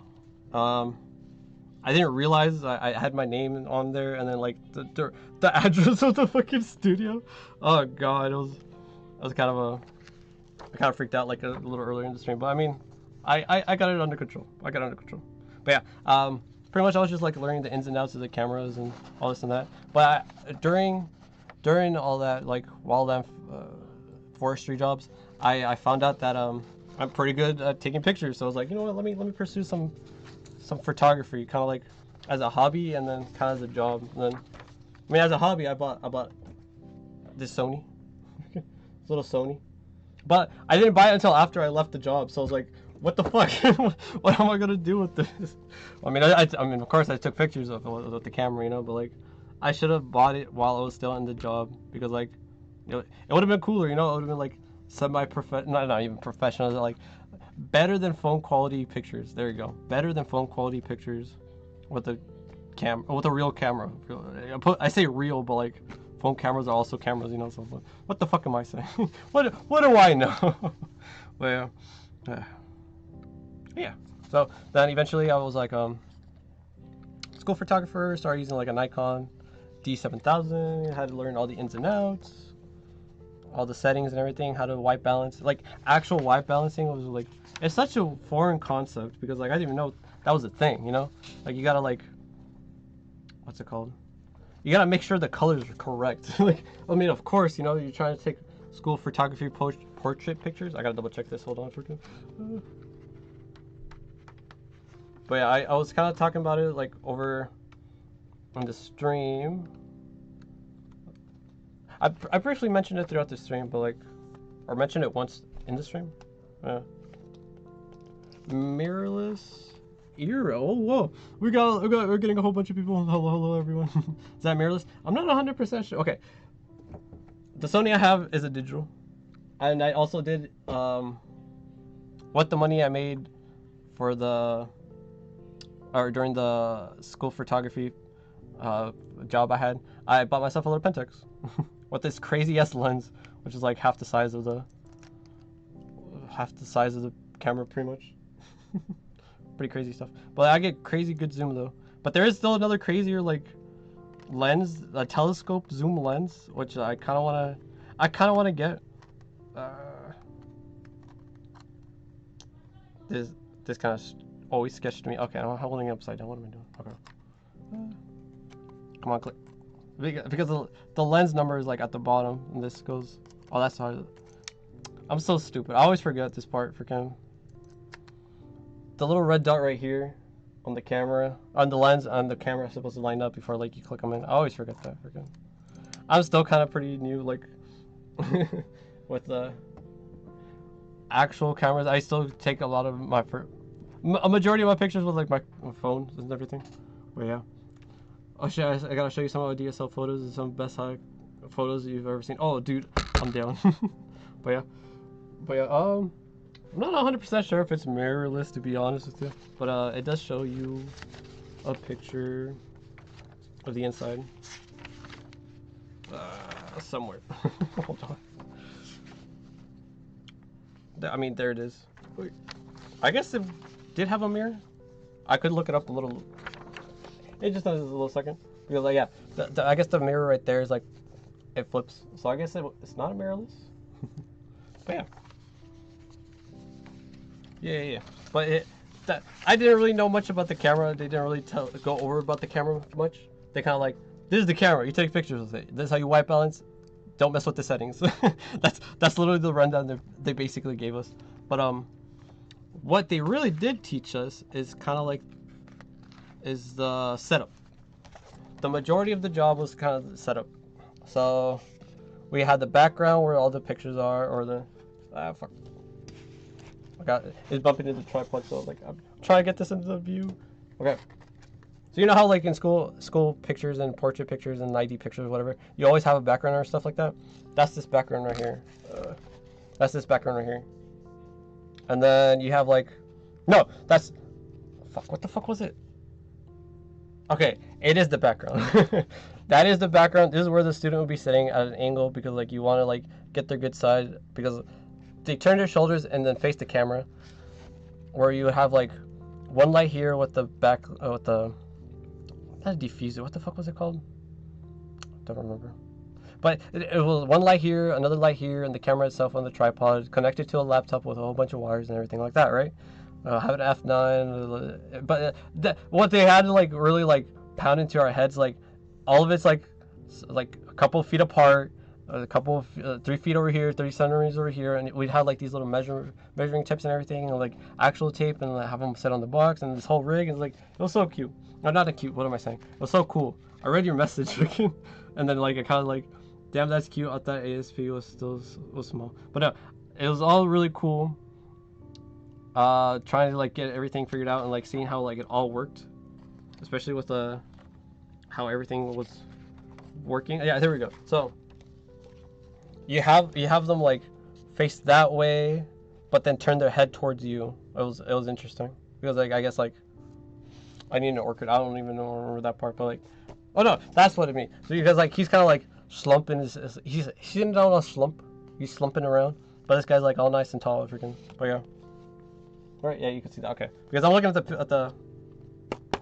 the guide rather than the OBS, seeing how I am. But here's the other thing that like everybody laughed at, like avoid chimping. You can't just like we're all like you can't just say that. You can't just say they're chimping out. Like these are kids, you know. But like everybody took it as a bad joke. But I don't know. Kind of like you don't want to look into their eyes. You don't want to freak them out. That's basically what it's trying to say, if I remember right. Because like if they're staring directly into the camera, it just looks uncanny. It looks off or something. But yeah, a huge problem with people. Okay, not necessarily a problem because they wear glasses, but it's a problem because they had glasses. If that makes sense. Because like with the two lights and the big flash off the camera, they would get like this like horrible lens glare, or a horrible lens flash, and then their whole like face will just like bright up and like, you can't really see them that well. And then you also have to like line up the pictures up here, like nose. Okay, that's chimping right there. You can't have them look directly into the camera. You gotta like have them like pose and everything. It's pretty. It was an interesting thing. Oh man. So much work and my photo still turned out like garbage. Explain photo man. Okay, it depends on what you're trying to take a picture of. You know, freaking different subjects have different set of rules and everything. But yeah, some pictures you want more light, some pictures you want to avoid light, some pictures you want to zoom in, some pictures you want to zoom out, and everything and anything, you know? A whole bunch of stuff. Yeah, staring into your soul, yeah, exactly. But yeah, and then here are like all my notes in my shitty handwriting. Freaking. But yeah. Not many, you know, but like it was like a quick like 2-day class before we actually started like working. Well, we practiced it, okay, it was a 2-day class. And the rest of the week we were like putting our knowledge to the test. So like we were setting up the whole like setup, or like taking pictures, or making sure like everybody's in frame. Because like there was like this like I forgot what they're called, dude. But it's pretty much like a sticker within the lens itself. Or no, it was a what the fuck was it called? It was the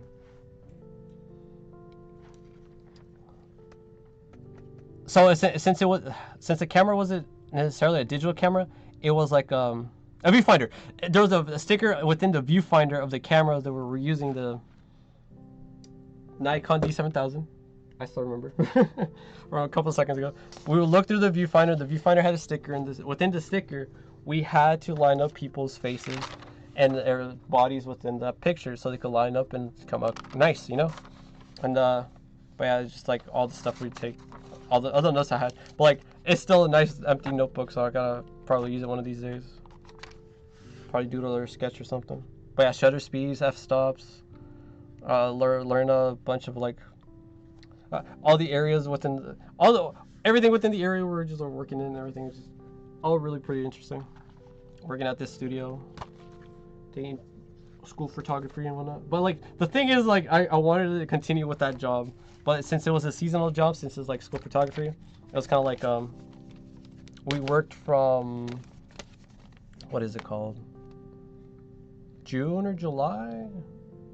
June, July, all the way to like October. So like a little before school and then like a little after school started. For like schools like from preschools to like high schools, and then the really like professional, the really professionally, how do I say this? The people who were really good, that were almost professional leveled, there you go, we're going around the country, paid by the studio to take pictures and like for like college and university students. Graduation pictures, by the way, which is insane. It was the coolest thing. But like, man, they would always call back and like tell us like, oh yeah, all this and that, like it's so cool. You wouldn't believe what I've been sleeping out of my car for like a day because I haven't reached the hotel and all this and that. It was pretty funny. It was pretty cool. Like we felt them, like we were supporting them from afar. You know, it was all really cool stuff. But yeah, currently I do have a notebook like with a bunch of like EMT notes and like, but the majority of the work is like online. Like all our slides and all our notes and everything is like online, so I could like take some notes in class and then take some notes like or go over my notes and double check them through the slides and everything through the class. And that's what we do. That's what I normally do, you know, like I go over like through after I go to class. Fuck, how do I say this? We go to class one day a week, which is Saturdays. Take notes, do everything from like practices and scenarios and all this and that. Go back home throughout the week. Excuse me, a little burp. Learn everything, go over my notes, or get everything ingrained. Because I'm trying to save lives out here, you know? And so yeah. I go back through my notes that are online and all the slides and everything. Oh, but a big thing, they don't really give out many handouts, but they do show they did give out these for when we were doing the CPR and AED testing. An AED is an automatic external defibrillator. Defibrillator, yeah. But a lot of people say like, oh, electronic defibrillator and all this and that, but no, that would be like kind of like repetitive, and you kind of just like said the same word twice almost. It's external, because there's also internal defibrillators, which are like pacemakers and stuff like that, which are really interesting. I want to learn more about those, but like I don't want to have one of those. But if you do, I mean, it's saving your life, so I mean, you gotta do what you gotta do. But yeah, pretty much like just kind of like a rundown, like what to do in case you see somebody who passed out and qualifies to like and is in need of CPR, or they have no heartbeat, they're not breathing.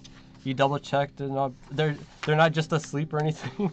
Because apparently like that's what happens sometimes. You know, you just see somebody on the side of the street, they're sleeping, they're like homeless or something. I don't know. But then there's like an incident command scene.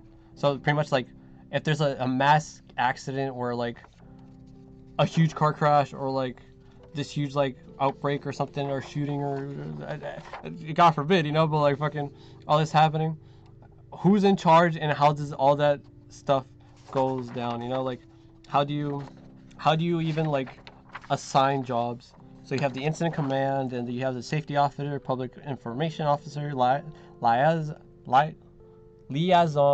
officer, and then they're all the command staff who are directly under the commands. Incident commander, fuck. But then eventually it gets break down to financials, planning, logistics, and operations. Or the operations with the medical branch, or with the triage, and then transport and treatment. You know, like a huge fucking get together of all of these professionals in the medical field, and the firefighter field, and the news and stuff too. Because it's the public information officer has to talk directly to like the news and everything like that would pop up. Apparently it's a big fucking deal. Like if that many people are getting injured, and you have to get that many hands on scene, I mean that's definitely a big deal, you know. But they kind of just glanced over that, kind of talked over that, because like you won't really get to know what's going on until you're actually within that situation, or working in that situation. I hope you're not like in that situation like as a patient, you know, like it's shit, fucking. Hopefully it wasn't that bad, and then you're able to walk away. But then after this is kind of like teaching us, like kind of like with in class that we're teaching us like dummies and everything, kind of like adult CPR with an AED, kind of like the defib. It's not this. Oh, you know, like in TV shows, they rub the paddles together, and they're like clear, and then like they shock someone, right? It's kind of like that, but like for the public. So pretty much it's like this like box or something, right? Like a little backpack almost. Somebody has a heart attack and you're able to like discern that they're actually having a heart attack and all this and that. You're able to like strip them down, put these sticky paddles on them, turn on the machine, have the machine read their heart rate and rhythm, and if they're like if it's a weak rhythm, if they have no rhythm, or it's too fast of a rhythm and all this and that, that the heart isn't able to like pump blood to the point where like they're able to live and everything, and they're just straight up in a heart attack, you know, that's when the AED actually shocks someone. But you gotta be aware of what you're doing. That's the big thing. That's something that they've been teaching high school kids recently also as well. Because I remember my little sister telling me, oh, Mokuba, I almost said my name again, fuck. Mokuba, like they were teaching us like how to do CPR, like, oh, that's pretty cool. But yeah, outbreak, right? Oh man, okay. But yeah, we're gonna outbreak. The word outbreak reminds me of Resident Evil, the Resident Evil Outbreak games. Resident Evil Outbreak File 2. That's the one I had. I didn't have the first one, but I tried playing them on my PS2. They're so fucking hard, because like it's not like the current Resident Evil games are like it's mutated like strengthened virus infected people. It was like straight up zombie, straight up real world zombie like mentality, or like simulation games. Like you're just a basic person. You're kind of like a reporter or like a subway operator, and kind of just like trying to survive the apocalypse. You know, then you are infected because of the air you're breathing. You know, like it's in the air, which like so eventually like your life like it's. Yeah, your infection level gets higher and higher, and like you gotta make it before you gotta escape the city you're in, Raccoon City, of course. But the city and the scenario you're in, and kind of like leave without getting infected or getting killed or anything. It's really hard to do. Okay, I'll put a video on that in the playlist. Oh yeah, for the new viewers that have popped in, I'm making a little playlist of anything I bring up to the stream. I even got some like videos I've been talking about throughout this stream. I'm so I'm gonna add that too, like Resident Evil, my punch friend Outbreak playthrough.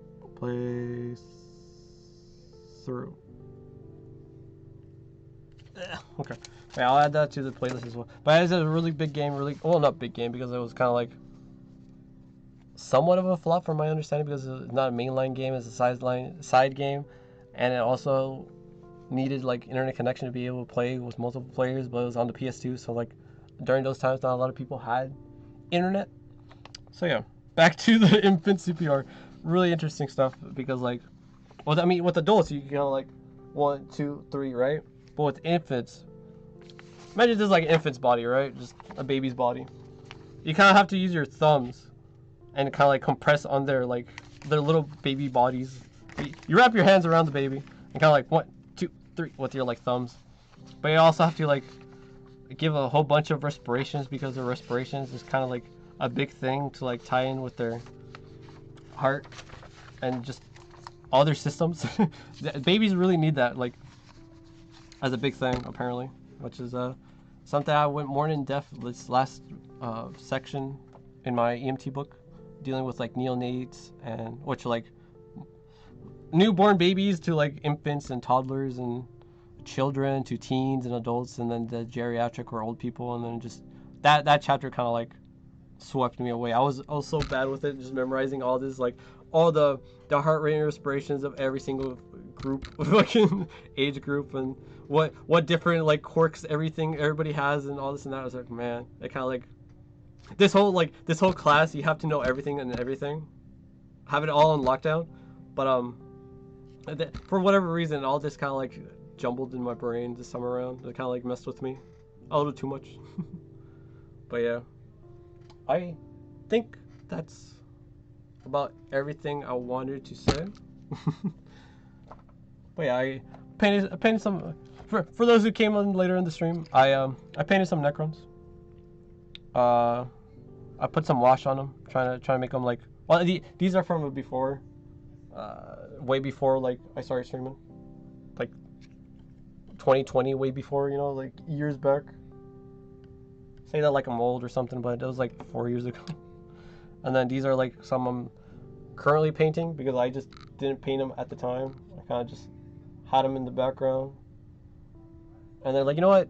With VTubing, I'm a try to work on my hobbies. You know, that's something, that's my goal. Work on my hobbies, share my hobbies with the people, and then yeah, pretty fun stuff. But then yeah, but that's pretty much what we did throughout the stream. Just kind of rambling. Oh, that's a mosquito. Oh no, why is there a mosquito? Oh Jesus. I missed. Oh no, it's in my room somewhere. No, wait, why the? It's not even that hot. Why is there mosquitoes already? It's not mosquito season. Oh jeez. Okay, I gotta find and kill that mosquito off stream because like I'm pretty much done with the stream today. I kind of just did ramble a lot, but that's what I've been doing every stream recently. But yeah, I'm gonna be having a stream tomorrow. But yeah, I'm gonna be working again on my anatomy, which is a garage kit, or pretty cool stuff. Like a garage kit is pretty much just a anime figure you would build yourself, and that's what I've been doing these couple of streams. If you check the VODs and everything on my channel. But yeah, just yeah, I don't know. I don't know what to say. What else to say? But yeah, thank you for coming by, everyone. Whether you're chatting in chat or lurking around and everything. But yeah, thank you for coming by. That's ultimately what I want to say. But yeah, take it easy, guys. Yeah, kill him on stream. I mean, I lost him though. That's the thing. Man, he's somewhere flying around. I'm gonna have to kill him.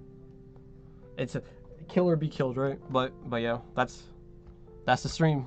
Thank you for coming by, guys. Take it easy. Peace.